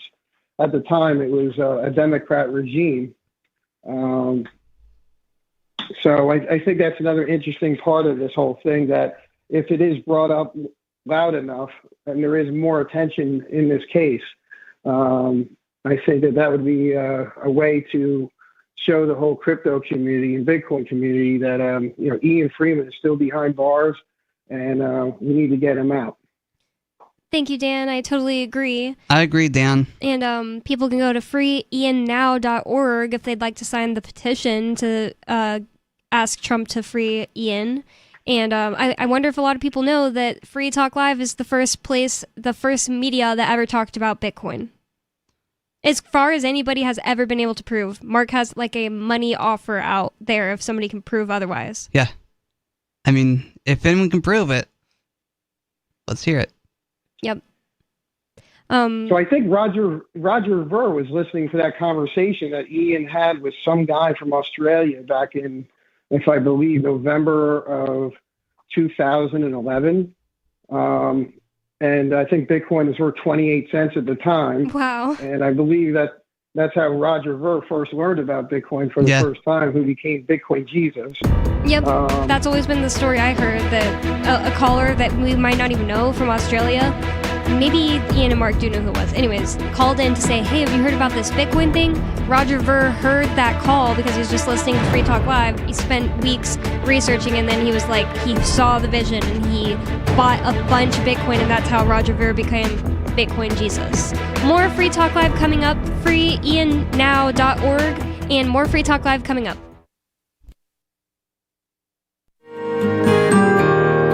So the protection of life, liberty, and property is what the Free State Project is all about. But it's an effort to move 20,000 people who understand. It's about demonstrating to the entire country that, yeah, we can have a free market, a truly free market. Making it just a freer, great place to live.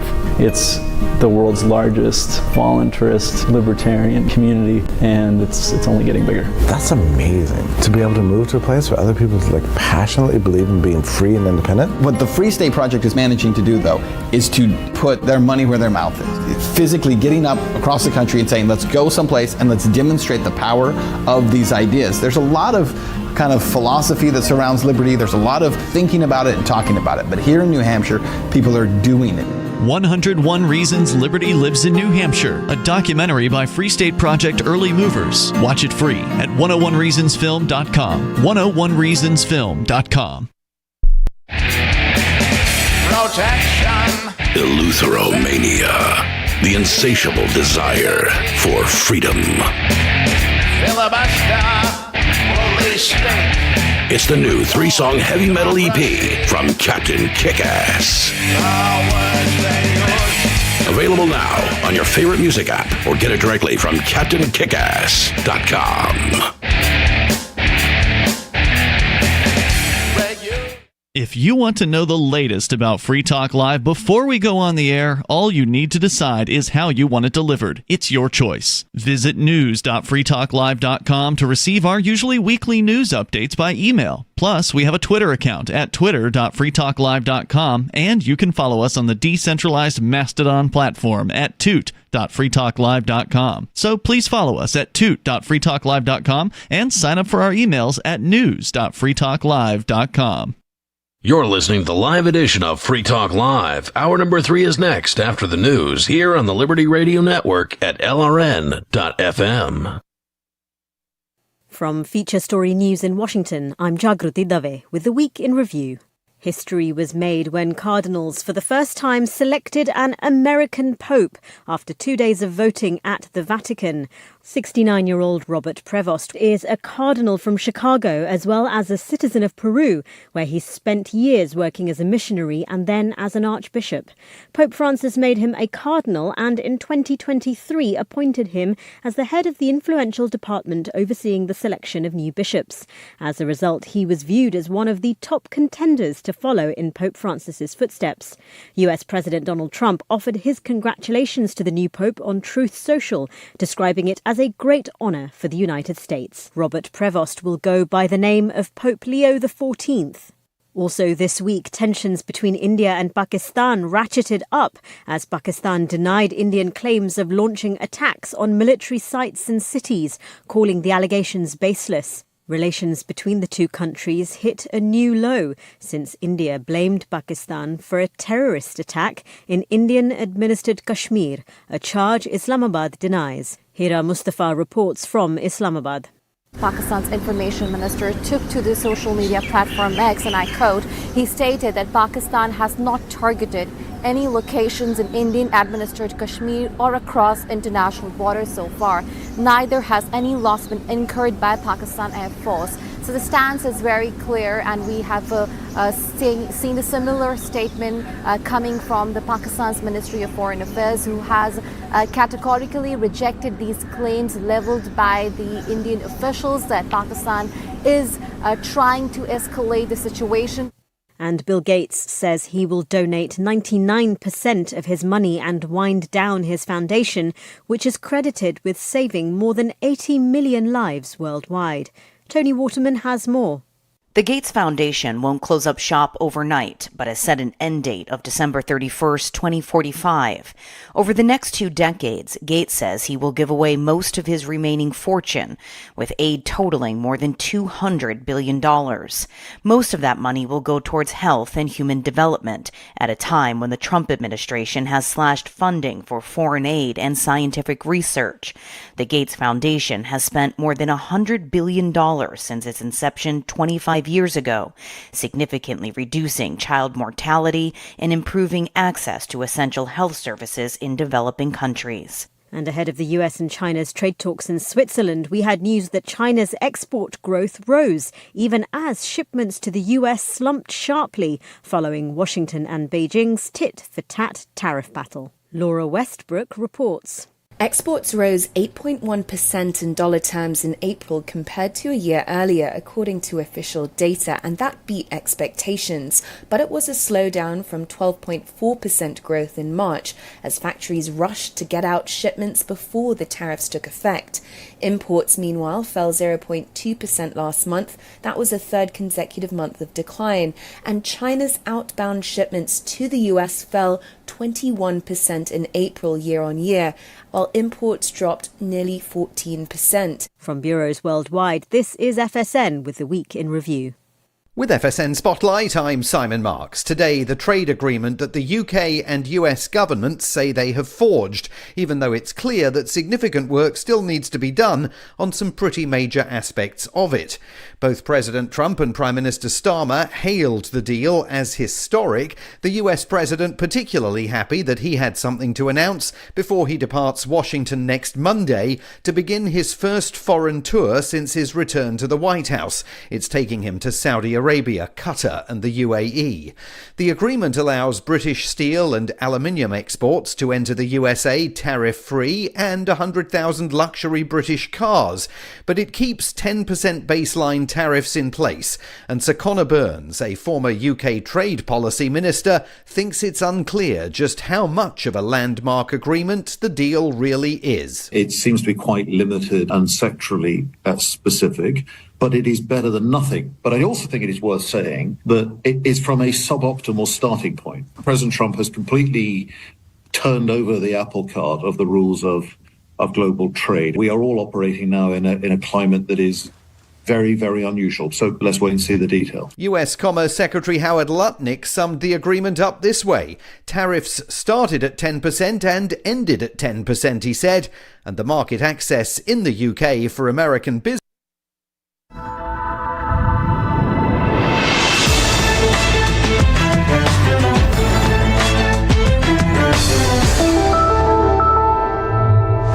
Zone. I'm Brooke Alvarez. Our top story tonight, Congress has passed a bill naming incomprehensible shouting the official language of the United States. I'm sick and tired of listening to people who say that Americans should not know what to know, and that's not what it is, what the policy is. The red-blooded American is what we have in this day and age. Under the new law, public school classes will only be taught in incomprehensible shouting, and government agencies will no longer offer translators to non-shouting speakers. In addition, a new test will be added to the naturalization process whereby potential immigrants must prove they have a working knowledge of incomprehensible shouting before they're granted citizenship. The movement started in 2008 with a grassroots organization called Americans for Doing It Right because we gotta now because who else right? Come on!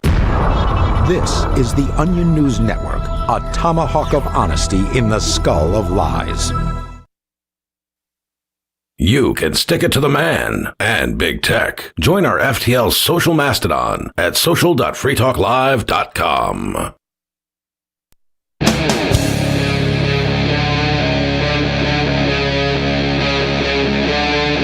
Free Talk Live.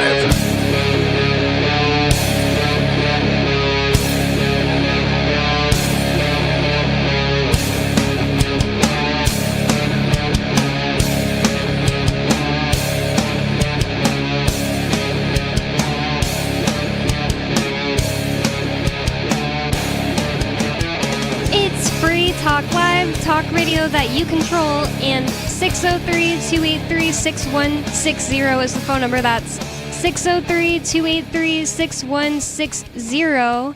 And are you tired of the oppressive rules and moderation of the big tech social media sites? Our Mastodon server at social.freetalklive.com can set you free. Mastodon is free, open source, decentralized, and federated. Multiple apps are available for iOS, Android, Windows, Mac, and Linux. Social.freetalklive.com. And with you on Free Talk Live, you've got me, Bonnie. And Riley. And by the way, if we're going to move on to something else, because we've been talking about how, bad these tariffs are and how we can get a little more into it, I just want to go ahead and say what Trump said about the toys. But I should probably actually pull up the actual quote because I was just going to say, and then I was like, well, maybe I should actually. You should actually quote the man. Show it in all its glory, so to speak. Wait, what'd you say? Show it in all its glory. Oh, okay, I see, yeah. Wow, this says Trump misspeaks. Oh, this said he misspoke and called toy firm Mattel a country. Okay, that's not really that big of a deal. It says that President Trump's tariff crusade has taken aim at a number of foreign goods, and one of those ended up being toys. And I don't really think it's like that aimed at toys. It's just the fact that, it's definitely going to affect toys because that's where they're made. Okay, this isn't even showing an actual quote either. It just says, Trump asserted that children will be fine having two dolls, perhaps 3 or 5 instead of 30. If the U.S. import taxes increase consumer prices. First of all, it really depends on the doll because it's like, do you need 30 American Girl dolls, the ones that are like life size? Maybe not. But when you have something like Littlest Pet Shop, you can easily end up with 30. They're not that expensive. And that's the thing. That's the thing where I said at the very beginning of the show that he was actually being kind of insensitive. It's like, yeah. Oh, your son, Barron Trump, got whatever the heck he wanted as a kid. He literally was dressed like a little diplomat in his I like my suitcase video. Did you ever see that? I've never seen that video, but it sounds funny. He just has a little accent because he was like, which is a good thing because he was really raised by Melania, not by like some nanny. Yeah. And he has her accent, at least when he was a kid. I don't know if he still does. And it's really cute. It's just he's being interviewed on some red carpet event for some charity thing she did, and that's like the main thing he wants to talk about because he was like a little kid and it had nothing to do with anything. He's like, I like my suitcase. That's funny. Anyways, yeah, I'm sure Barron Trump got whatever he wants, but your kids will be fine with fewer dolls. It's just government saying, oh, well, you should be finer with fewer goods. I mean, okay, but that's government saying that, not people making that decision for themselves. And the other thing is like people buying dolls and the like actually feeds other people's families, like things that are way more serious than just like owning dolls. Like It's a huge industry. When I worked at Walmart, sometimes I had to do the toy aisle and that was like a disaster. And it's a huge industry. There would be moms that would come in just like, are the LOL OMG dolls in yet? Are the LOL OMG dolls in yet? Because they would check every single day because they had to have the new LOL OMG dolls for their kids for that Christmas. The trend has probably moved on. It's probably something else. Like it used to be Barbie, Strawberry Shortcake, Polly Pocket. Tickle Me Elmo. Well, yeah. Furbies. Yep, those are all kind of fads that have kind of passed. Yeah, still did. There were Tickle Me Elmos at the Walmart when I worked there in 2019, I think it was. Oh, really? So, yeah, that was still a thing, but I wouldn't say it was something that I'm like, oh, I saw it sell every day or anything like that. Yeah. But, it's like more of the little kid aisle. I spent a lot of time in the little girl aisle because that's the stuff that was way more interesting. Of course, I had to stock all of it. But if I was going to just stare at things, it'd be more like the Barbie stuff, which got so much lamer, to be honest. Anyways, the point is that this is a huge industry. People make a lot of money. People feed their children from selling dolls. They do. I was feeding myself from stocking said dolls. So yeah, it's just extremely insensitive, and it's a huge let them eat cake moment, in my opinion. Yeah. That you can just have 2 dolls. You don't need 30. You don't have to have dozens of deodorant options. You can only have 2. Do you know who said that? Bernie Sanders. I guess Trump's imitating Bernie Sanders now. No, I did not know that. Yeah. So, and other things, just to quickly touch on them, one thing that you brought in is really similar to something I brought in, and whenever we do that, it's always important to bring it up, that they're looking at how many ships are coming in from China. The article I brought was from, I think, Wall Street Journal, and it just said that they're watching it in order to determine, they're watching how many ships are coming from, it's Wall Street Journal. Wall Street is watching this shipping data to gauge tariff impact, and it was ships, trucks, and railroads coming in from other countries. And then the article from AP that you brought in, not AP. CNN Business. Yep, CNN that you brought in says, 0 ships from China are bound for California's top ports. Officials haven't seen that since the pandemic.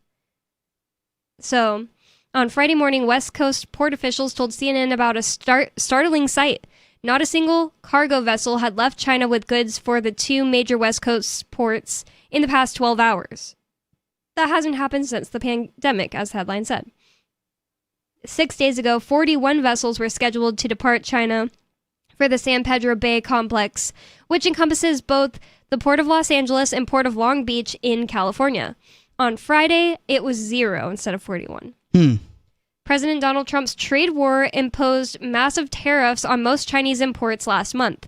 That's led to fewer ships at sea carrying less cargo to America's ports. For many businesses, it is now too expensive to do business with China, one of America's most important trading partners. Officials are concerned not just about the lack of vessels leaving China, but the speed at which that number dropped. Yeah, it happened really quickly. It really did. I mean, it hasn't been that long since Trump has been in power.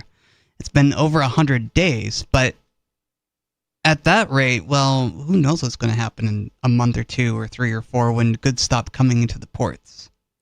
Yeah, remember what a big deal it was when it was more like there were ships at the ports, but no one to unload them. Yeah. During the pandemic. Yep. That was a really big deal then. It was. And I'm sure Trump was, if he was out there speaking about it, he was probably condemning Biden for being the worst president ever, but this is making him seem enough like the worst president ever because he's doing this crap on purpose. Yeah, he is. Really crazy, really bad. And the thing is, he became friends with Milei in a way, and I feel like the whole thing that everybody keeps saying is well, it's just he believes that he's doing something that might hurt in the short term but be helpful in the long term. That was kind of a thing that Milei was saying a lot, and it's working out for him because he's doing completely different things. He's opening up the market. He's actually deleting government and whole agencies way more than Doge deleted. And those are just a psyop. Yeah, it seemed like it. In the end, it really does seem like it because it's basically over now, if not completely over. Yeah. But in Argentina, it was doing completely different things. It might have been a moment where it was hard in the short term, but very beneficial in the long term. But the numbers are coming out and showing that that's true. That's not going to happen with this. Closing down trade does not make a country more prosperous. That's just insane. It is. It's definitely insane. And, when you close a market and you close off trade and you close off goods coming and going, what you're essentially doing is you're going to create this hostility between neighbors. We're now so connected as a globe. We have technology to communicate instantly. We're fighting with Canada now. We are. It's the insane. Nicest people. And our neighbors, literally. Yeah, they're our neighbors. We shouldn't be fighting with our neighbors. When goods don't cross borders, weapons will.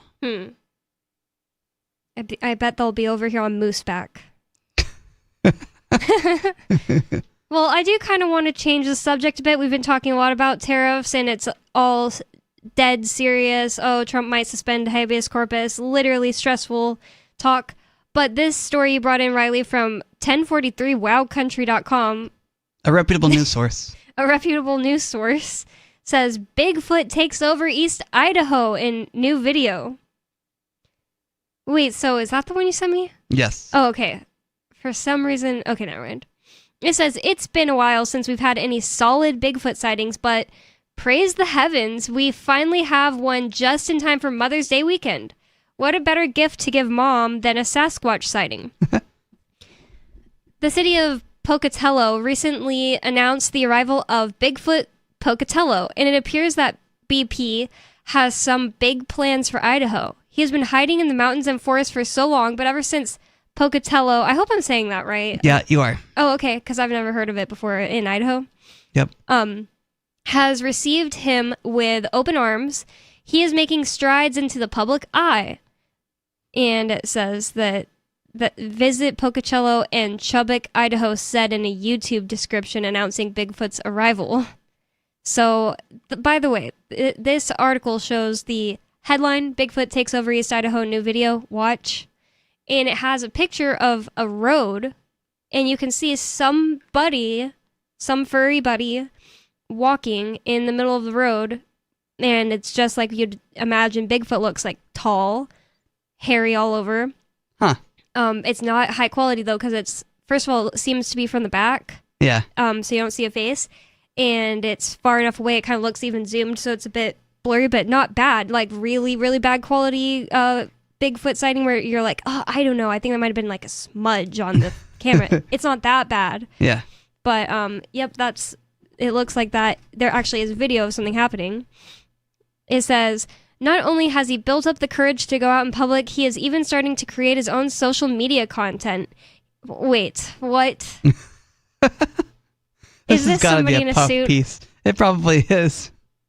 He has many great experiences and interactions in Pocatello he'd love to share with you. As you might have guessed, this particular Bigfoot is essentially an influencer for East Idaho, and we're here for it. Wow. Okay, so I scroll down some more, and there's an Instagram post, Bigfoot Pokey, P-O-K-Y, and it's a man clearly in an outfit. Yeah. This is the picture. This is definitely the shape. It's the person in the first picture I was trying to describe. So they made that one look like somebody just took a picture from far away, like, whoa, I see Bigfoot, I took a picture. And then this one is up close, and you can see that he has a obvious mask on. It's obviously a man in a furry suit. And in fact, his human hands are hanging out of the sleeves. That's funny. And so this is a great idea. Like, why didn't somebody think of this before? You know what's weird? I had a similar thought recently because Meg the Stallion had people dressed as Bigfoot dancing in her stage, like her concert recently. I think it was Meg the Stallion. And I was like, wow, that's actually like really funny and a good idea in a way. Like, why hasn't anyone thought of doing that before? And now an influencer comes out as Bigfoot, and my first thought is, wow, why hasn't anybody done that before? It's a unique way to bring people to Idaho. It's a unique way to bring attention to a small town. I think it's just a fun way to do things, I guess. Yeah, maybe that's what it is. Like, they want people to go there and visit. Yeah. Yeah, like getting attention. Sorry, I'm going to cough into the freaking microphone. The folks behind it all even set up social media accounts for Bigfoot called @BigfootPokey, and it's P-O-K-Y, where we can keep track of all his adventures. So, there's that picture that shows him. It looks like they're even making like YouTube videos with him walking around, and they're having like, you know, like a little small town event where there's a bunch of tents set up. That sounds really fun, really cute. It does sound fun and cute.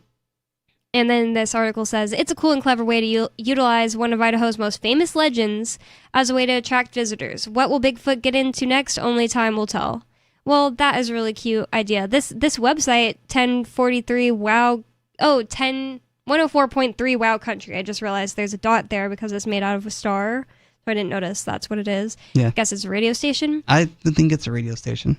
They actually do post articles that talk about Bigfoot, like in more serious ways. Uh-huh. So this same article goes on to say, you might want to watch this before Bigfoot hunting in Idaho.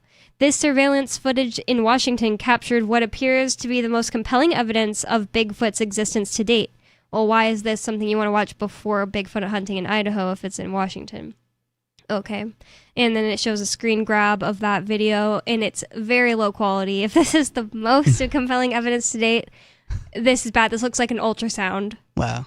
And then it says, this government camera caught something mysterious. At first glance, someone might think that this is a figure in the distance is someone bundled up going for a walk. And that's exactly what it looks like. So they're talking about that same video. Yeah. And then they just keep describing it, showing more screen grabs. It looks very bad. It's like extremely hard to believe that people actually believe this is Bigfoot. It does look like someone bundled up going for a walk. And it's really bad quality. Like I said, it looks like an ultrasound or like moon footage, black and white. Uh-huh. Anyways. So have you ever seen Bigfoot before? No, I never have. Either. I've seen a UFO, but not Bigfoot. Okay. I've never been in a situation to hear or see Bigfoot, but you know, I've heard of. I used to listen to Coast to Coast a lot as a kid. Growing up, I listened to Art Bell, and definitely I used to believe that Bigfoot was real. Now I'm not so sure. Why not? I'm just not sure if I have enough evidence to believe that Bigfoot is real. I think it's an interesting thought experiment, but I don't know. I've never been in the woods enough to say that, yeah, I've heard Bigfoot and that's real. So I don't say that Bigfoot isn't real. I just don't have enough evidence to say that Bigfoot is real. So I'm kind of agnostic that way. One thing that started to kind of disturb me, because I was like, I really wanted to believe it. It's just like so fun, such good stories. And I don't feel like in danger of Bigfoot. So therefore it makes it like really fun, like to just listen to the stories. Yeah. One thing that started to disturb me was Matt Roach actually showed me this podcaster. His name is Dixie Cryptid because he's from the South. I think he lives in Arkansas, and his name is Dixie Cryptid. Dixie Cryptid. And his podcast is the What If It's True podcast. Mm-hmm. I listened to so much of that, and at one point, I just couldn't anymore because, and I haven't listened to any Bigfoot in a really long time when it was a huge thing for me for a while.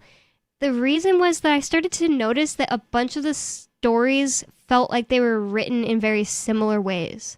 Like, his claim is that people send them in to him.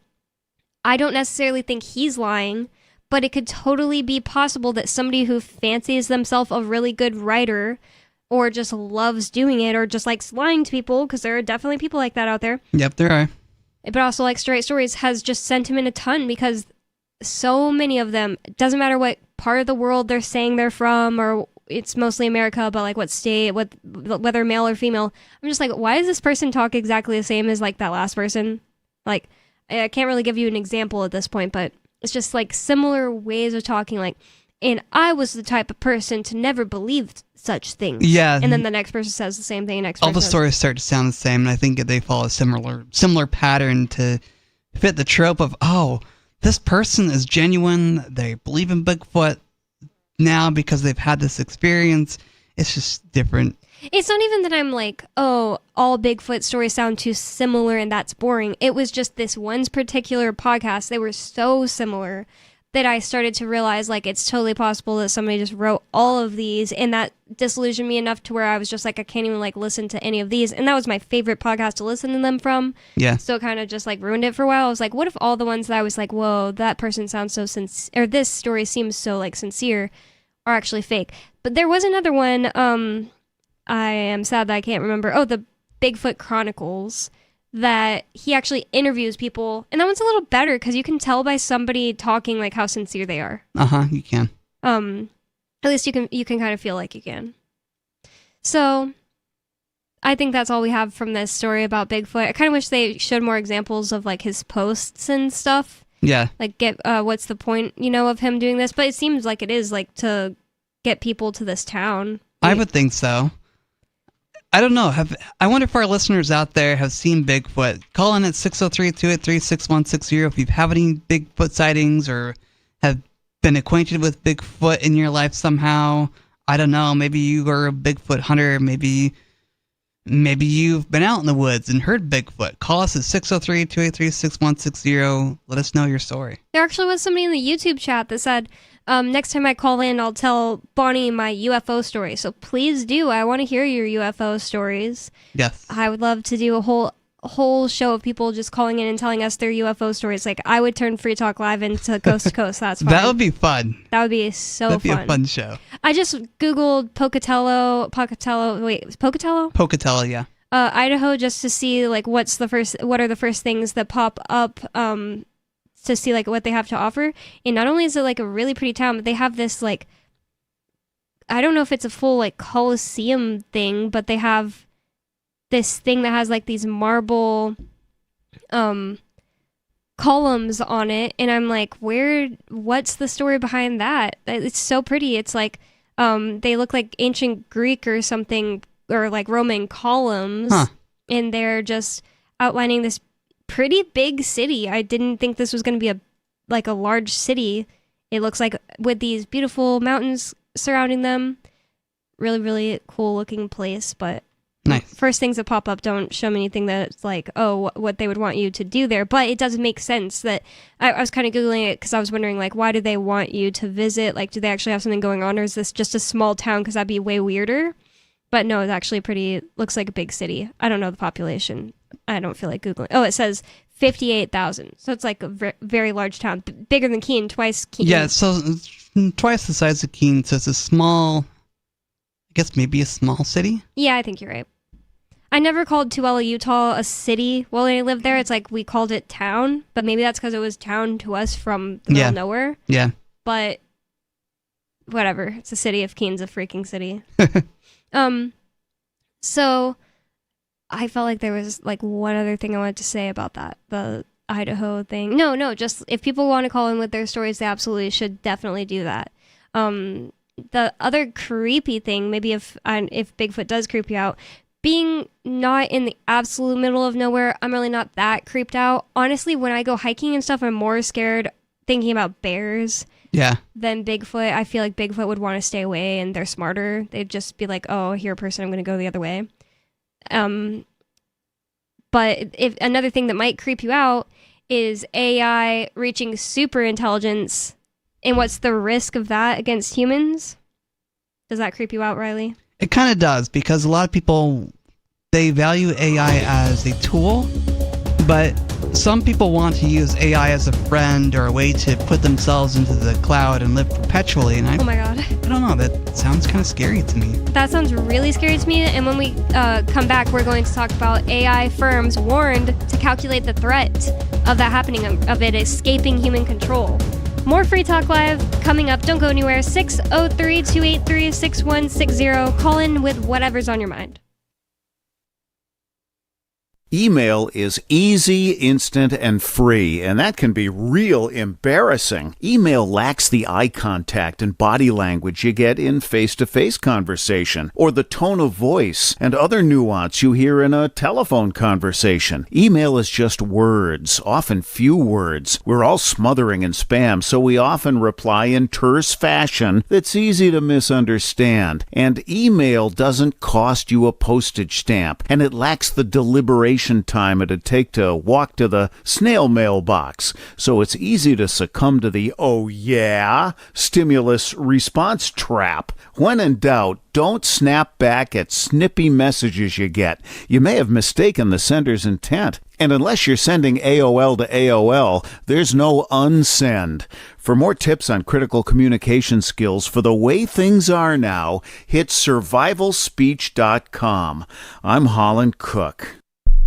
From Feature Story News in Washington, I'm Jagruti Dave with the Week in Review. History was made when cardinals for the first time selected an American pope after 2 days of voting at the Vatican. 69-year-old Robert Prevost is a cardinal from Chicago as well as a citizen of Peru, where he spent years working as a missionary and then as an archbishop. Pope Francis made him a cardinal and in 2023 appointed him as the head of the influential department overseeing the selection of new bishops. As a result, he was viewed as one of the top contenders to follow in Pope Francis's footsteps. US President Donald Trump offered his congratulations to the new pope on Truth Social, describing it as a great honour for the United States. Robert Prevost will go by the name of Pope Leo XIV. Also this week, tensions between India and Pakistan ratcheted up as Pakistan denied Indian claims of launching attacks on military sites and cities, calling the allegations baseless. Relations between the two countries hit a new low since India blamed Pakistan for a terrorist attack in Indian-administered Kashmir, a charge Islamabad denies. Hira Mustafa reports from Islamabad. Pakistan's information minister took to the social media platform X, and I quote, he stated that Pakistan has not targeted any locations in Indian-administered Kashmir or across international borders so far. Neither has any loss been incurred by Pakistan Air Force. So the stance is very clear, and we have seen a similar statement coming from the Pakistan's Ministry of Foreign Affairs, who has categorically rejected these claims leveled by the Indian officials that Pakistan is trying to escalate the situation. And Bill Gates says he will donate 99% of his money and wind down his foundation, which is credited with saving more than 80 million lives worldwide. Tony Waterman has more. The Gates Foundation won't close up shop overnight, but has set an end date of December 31st, 2045. Over the next 2 decades, Gates says he will give away most of his remaining fortune, with aid totaling more than $200 billion. Most of that money will go towards health and human development, at a time when the Trump administration has slashed funding for foreign aid and scientific research. The Gates Foundation has spent more than $100 billion since its inception 25 years ago, significantly reducing child mortality and improving access to essential health services in developing countries. And ahead of the US and China's trade talks in Switzerland, we had news that China's export growth rose, even as shipments to the US slumped sharply, following Washington and Beijing's tit-for-tat tariff battle. From bureaus worldwide, this is FSN with the Week in Review. Don't miss a moment of Free Talk Live. Get our archives daily via our podcast at feeds.freetalklive.com.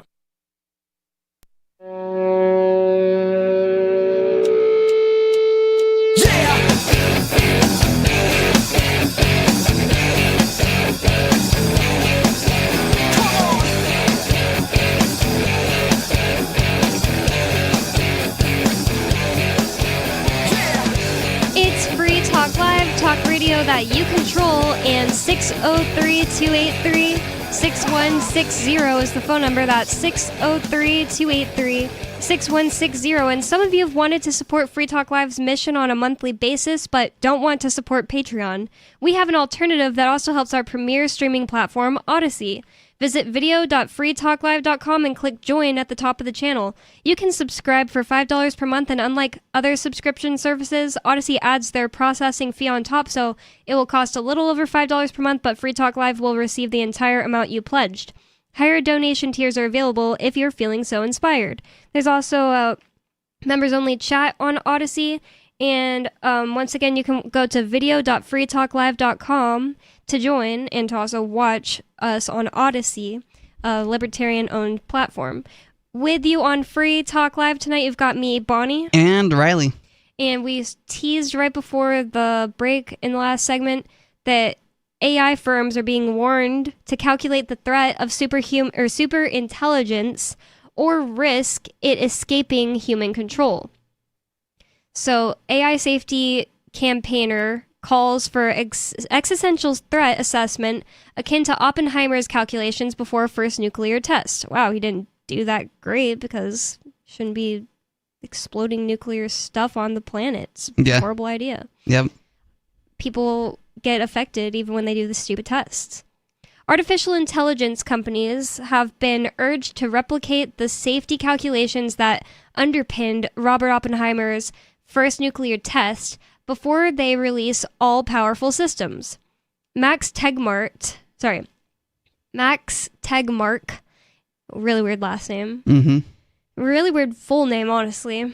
A leading voice in AI safety said he had carried out calculations akin to those of the U.S. physicist Arthur Compton before the Trinity test and had found a 90% probability that a highly advanced AI would pose an existential threat. The U.S. government went ahead with Trinity in 1945 after being reassured that there was a vanishingly small chance of an atomic bomb igniting the atmosphere and endangering humanity.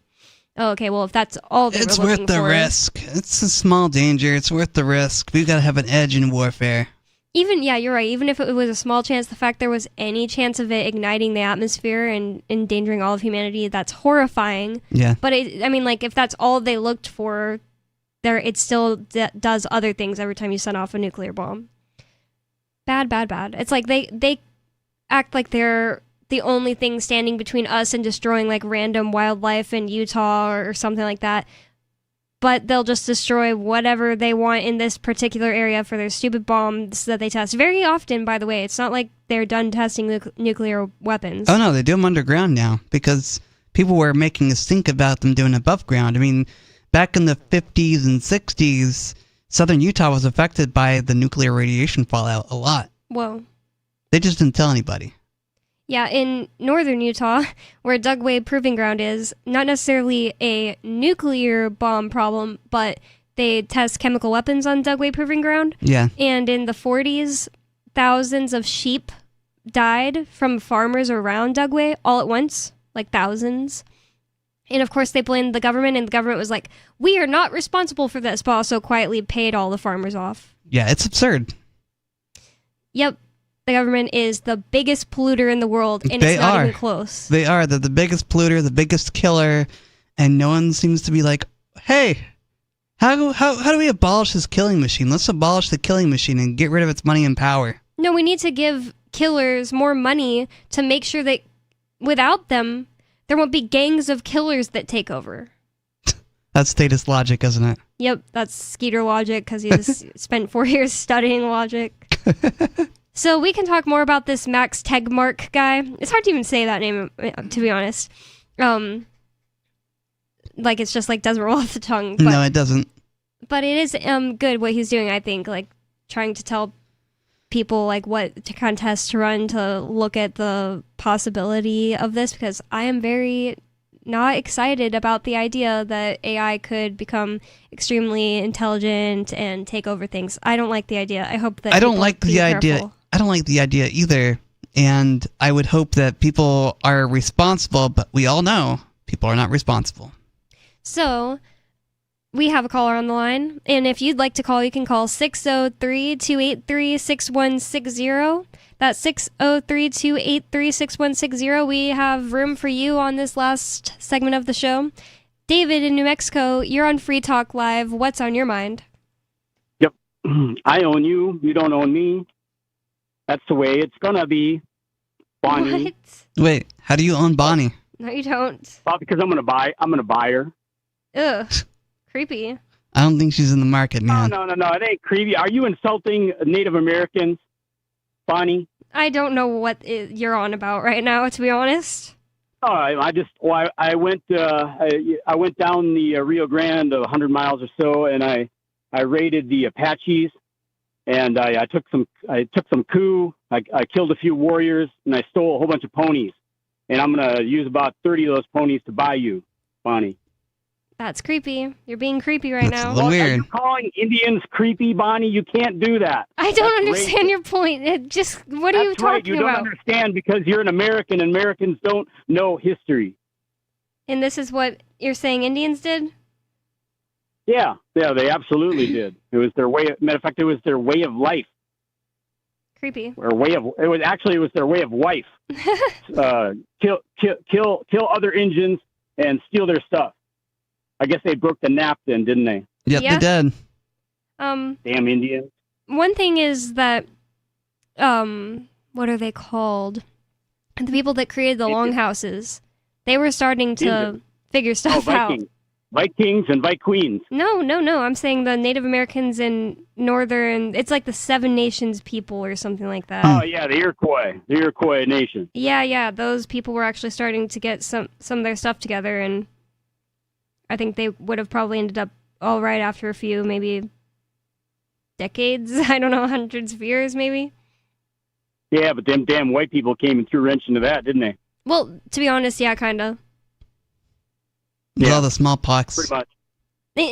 In their situation, they kind of did. I don't know if it's the smallpox thing, but you also shouldn't go and like literally take things from people. But yeah, well, Indians did it all the time. If it's good enough for an Indian, it's good enough for me.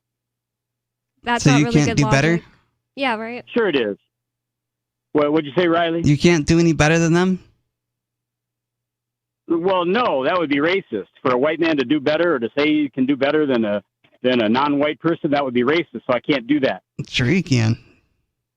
No, well, that's racist, Riley. Maybe in your woke world it's racist, dude, but maybe you should get over your woke racist world. Oh, man, but I love my woke... I can't even say it, but I love it. Okay.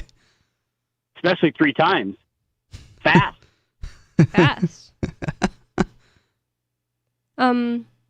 So I get your point, David. You're just saying that, like, Native Americans would have just taken women by force and that's how they got their wives. Well, what do you mean would have? That's what they did. They did that if they wanted to. I don't know why I said it like that. I just meant that's what they were doing back then. Yeah. And speaking of a point, what was that that I heard earlier about a wiener? Well, I don't want you to repeat it because I dumped it. I just didn't like tell him or make him hang up on him because I didn't really think he did it on purpose. Oh, what do you mean he didn't think he did it on purpose? Yeah, I literally did it on purpose. Didn't you, Skeeter? No, I mean that I don't think that he like did something that is against the rules on purpose because he's honestly usually pretty careful about that. Skeeter knows better. He knows you can't say that kind of stuff on FCC controlled airwaves. I don't know if a lot of people know that kind of thing because before Ian told me, I wouldn't have known that you can't do things where you're like, hey, I didn't actually say a bad word, but you describe an act. Yeah. That's why I dumped it. But Skeeter's not the only one that's an expert in logic. So am I. And so using logic, and now I lost my train of thought. So much for logic. I had a really good point. That he should have used logic to find that wasn't something you could say on the radio. Yeah. I was going to use Skeeter's argument right back at him about how using logic. I was going to use logic to prove that Skeeter knew better, and I lost my train of thought. So much for that. Never mind. Did your train of thought get derailed? It got derailed over there right about Promontory Point. Okay. Mr. Momo, dude. Explain Promontory Point to Bonnie and everybody else. Why should I? I think that David's called in and talked about this before, isn't it? The northern Arizona area where there was a fight with Mormons. No, Promontory. That's when the Mormons massacred. That's when the Mormons massacred a bunch of white people and blamed it on the Indians. That was Mountain Meadows Massacre. Oh, okay. Yeah. The Promontory Point is where the Union Pacific and I don't know what the other company was, the railroad company was, but they were... Transatlantic or something? Probably the Transatlantic. I don't know. I don't know either, but it was American Airlines. They got together at Promontory Point and united America that way. So there was the Eastern Pacific and the Western Pacific Rail, the Eastern Railway and the Western Railway came together at Promontory Point with a golden spike on May 10th in 1869. That's what I remember. Yeah. Emphasis on the 69. Good remembering the date like that. Exactly. Was pulled out of. I was taught a song back in 69, Bonnie. I was taught a song about it in fourth grade. Oh, nice. That is Utah history was fourth grade, and we were learning the song about Promontory Point, and that's the best way to memorize anything. I know all the books of the New Testament because of a song I learned in before I ever even went to public school. So second grade or something. Yep, I've learned the New Testament that way. I've learned the Book of Mormon that way. I knew all the planets and the rainbow colors that way. Yeah. When I was really, really young. That's the best way to memorize something. I still remember Kingdom, Phylum, Class, Order, Family, Genus, Species because of a song I made up in my head. Nice. I'm not going to sing it. Okay.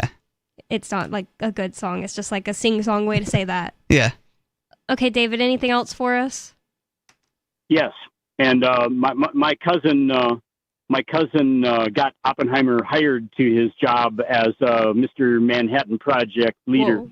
Dude, That's insane. it's pretty cool. I don't think so. I don't like him. Well, my I don't think my cousin liked him either. But he still recommended him. Well, I guess your cousin might have been a psychopath? A psychopath? No. Oppenheimer maybe was a psychopath. My cousin wasn't a psychopath. Norwegians can't be psychopaths. How are you going to get a psychopath hired and not be a psychopath? Because he was like the guy most likely to succeed in accomplishing what the government was asking to be accomplished. Exactly. You have to be a psychopath to facilitate in helping get the guy hired who would be the guy most likely to succeed in getting what the government wanted accomplished when what the government wanted accomplished was killing so many people. Like okay, 400,000 people? Okay, Skeeter, with your logic. Mm-hmm. Yeah. Mm-hmm. So there's that. Oh, speaking of Skeeter, what was he saying about cell phones? I don't know. I don't think he mentioned anything about cell phones. Yes, he did. He said something about the self-ownership. Oh my God. I thought it was 400,000 people that died, but it was an estimated 150,000 to 246,000 people died when Hiroshima and Nagasaki were bombed. That's a lot of people. Hiroshima. And it says, it says that these deaths occurred within the first few months after the bombings and also from long-term effects of radiation and injuries, so it wasn't instant like that. If it wasn't all faked, Bonnie. Yeah, I can't help but think that every time I see a big number. Maybe can't help but think maybe that. Maybe it was all faked, just like the Holocaust. I don't think the Holocaust was faked. I think a lot of it Why was. not, Riley? Well, I think there are too many corroborating stories in my mind to say the Holocaust actually really happened. And so By who? Name one. I can't name one off the top of my head. See, I told you. That doesn't mean it's fake, dude. One story I heard recently was there was this story that like, you know, mainstream media was pumping out like, oh, read about this nurse. This nurse helped deliver 3,000 babies in this particular what's it called, concentration camp. And somebody did the math and it was like 5 new births a day if that story was true in a concentration camp where people are usually like, first of all, like separated by gender, but even if they weren't, let's say they weren't, you're starving. You really think that population is pumping out 5 new babies a day? Like, it sounded so fake, and it just makes, every time I see something so freaking fake, I'm like, what else are they faking? Well, you bring up a good point, Bonnie, because one of my things, I mean, I don't care if it's true, if it's fake or fake. I don't control it. That's the thing. It's not like I have some agenda. Like, it's not like I'm like, I really want this to be fake. I don't have any reason for that, you know? Right. So another statistic, or several others, since you brought it up, statistics like that, is when I see pictures of these camps, you know, how big are they and how many people were supposed to be there at any given time? I don't know. Are you asking? Yeah, I'm asking because I haven't done the tour. Oh, no, I don't know. I don't have the T-shirt. I have no way to answer your question. You know the I Love Holocaust concentration camp T-shirt. You know that one? Yeah, I went to Auschwitz and all I got was this stupid T-shirt. Right. Yeah. It was a gas. Oh my God. That's a terrible joke. So serious question. How big are those camps and how many people could be housed there, no matter how poorly, you know, like Motel 6 style at any given time? Do you want me to like Google this, or are you just saying like that's a point? No, I'm just putting it out there into the ether for food for thought, or for somebody to comment on, or whatever they want to do with it. Yeah, maybe somebody has made some kind of like effort to look into that, but it's not me or Riley. So okay. Here's another one. So if 6 million people were killed, and then we're told that they were cremated, right? Mm-hmm. Okay. So 6 million boxes of ashes. I know they didn't bother to box them all nice and neat like they do nowadays, but 6 million bodies turned into cremains. How big of a pile is that? And where is it? And more importantly, how come no forensic historians have ever hunted down those bone fragments from 6 million people? These are all good questions. Because they ain't going anywhere. Wherever they are, they're still there. Because once you have cremated a human body, all you got left is bone and crushed up bone and teeth. Yeah, that's all that's left. And they're like little rocks. And so like 6 million, in a human cremains is like a box that's like, they put it in the bag and they put the bag in the box, and the box is like 8 inches by 8 inches by 6 inches. Now take 6 million of those. And where did they put all those bone fragments and teeth fragments after they took all the gold out of the teeth, of course? Where did they put it? And why have I never heard anybody ever? I had to think of it all by myself, and it was difficult to think of where did they, why has nobody hunted them down? Where did those cremains go? I don't know. Did they specifically say they burned them all? Because I seem to remember something about Well, you only got two options, really. Yeah, I was going to say, because I seem to remember mass graves. Like, are they accounted for there, maybe? No way. Well, that would be even more telling if there are any of them, especially a sizable number, in mass graves as opposed to being cremated. Where are they? Well, have you actually looked into this and you've found that nobody has been able to answer your question? Because if the question's just like answered on Google, then I don't know. No, I haven't looked into it. I'm busy washing my hair.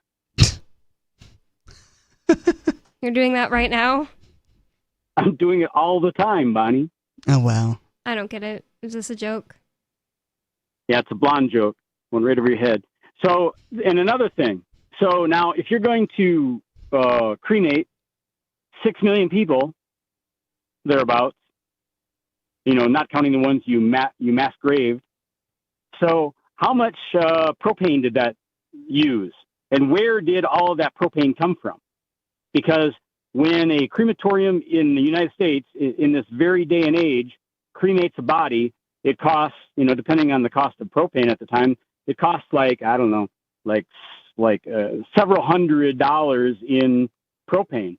And several $100s in propane is like enough to heat your house for a whole month in the wintertime in a cold state. And so times that by 6 million, where did all that propane come from? Did they even use propane? What if they didn't use propane? What else would they have used? I don't know. Natural gas, propane. If they didn't use that, so that's a good question. Never heard anybody comment about what were those ovens fueled by. Had to be gas, but what were they fueled by? The ovens, I don't think that it was propane because it was some kind of like dust actually that just like killed them with the vapor. Yeah. The gift gas, the gift gas, the Zyklon B. Did you know that in German, if I give you a gift in German or in Germany, what have I given you, Bonnie? I don't know. Poison. That's what gift means. Huh. GIFT. Poison. Okay. Poison gas. Yeah. So what about it, Bonnie? I was just saying, I thought you were saying that you were like, oh, well, what did it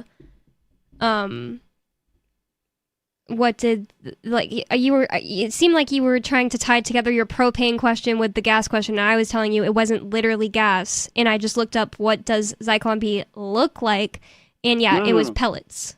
I remember seeing in some video. Apples and oranges. I'm talking about what fueled the crematoriums. I know, and then you started talking about those gas chambers, and that's a different story. Yeah, so forget about the gift gas for a moment. Let's just talk about the whatever fueled the incinerators, the ovens, the crematoriums, the whatever. What fueled those? I don't know. Well, we got to find out, Bonnie. It's important.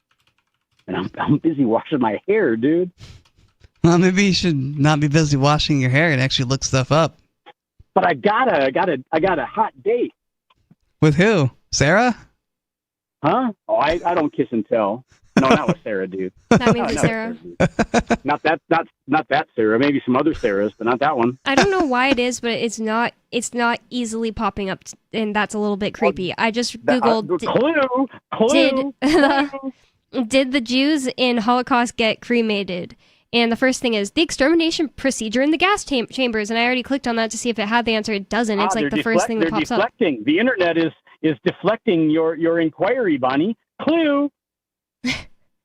The other day, whenever Kanye came out with his song "Hail Hitler," I just wanted to read the lyrics. I didn't want to listen to the freaking song, and all of the major song lyric websites had taken it off. You click on it, it's 404 page not found error or whatever.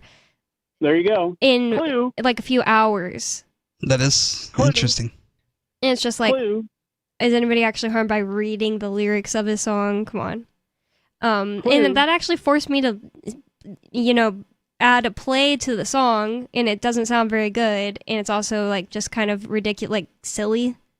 Well, none of his music sounds any good except for Yes, I think I heard one song that's okay. Kanye West was a musical genius. I think that they purposely MK Ultra'd him enough to where he's all messed up, and you just aren't going to get any more blood from that stone.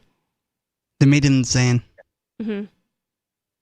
That's what a girlfriend of mine said to me about Prince. She was Prince's art director, and she said he also was a musical genius, but he was crazy.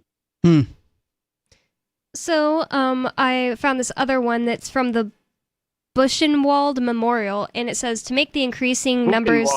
Buchenwald. Okay. Buchenwald. To make the increasing numbers of the dead disappear without any eyewitnesses, they started operating a crematorium within the camp. I don't have time to read this whole thing, obviously. Show's coming over. It's always important to ask questions. And there's no such thing as a song with lyrics that are harmful for somebody to read. Free speech, and you should always be allowed to ask questions. In Germany, they will put you in jail for asking these questions. Oh, wow. It's been Free Talk Live. More Free Talk Live tomorrow, and also you can go to freetalklive.com for more. Thanks for listening. Peace. Free Talk Live. Your show is dangerous for people. Yes, and it is not very good for the dangerous for country. the state. And It's dangerous for the status themselves. It's dangerous for the status quo, Bob, and it's dangerous because people like you who only want one particular message, and that is crack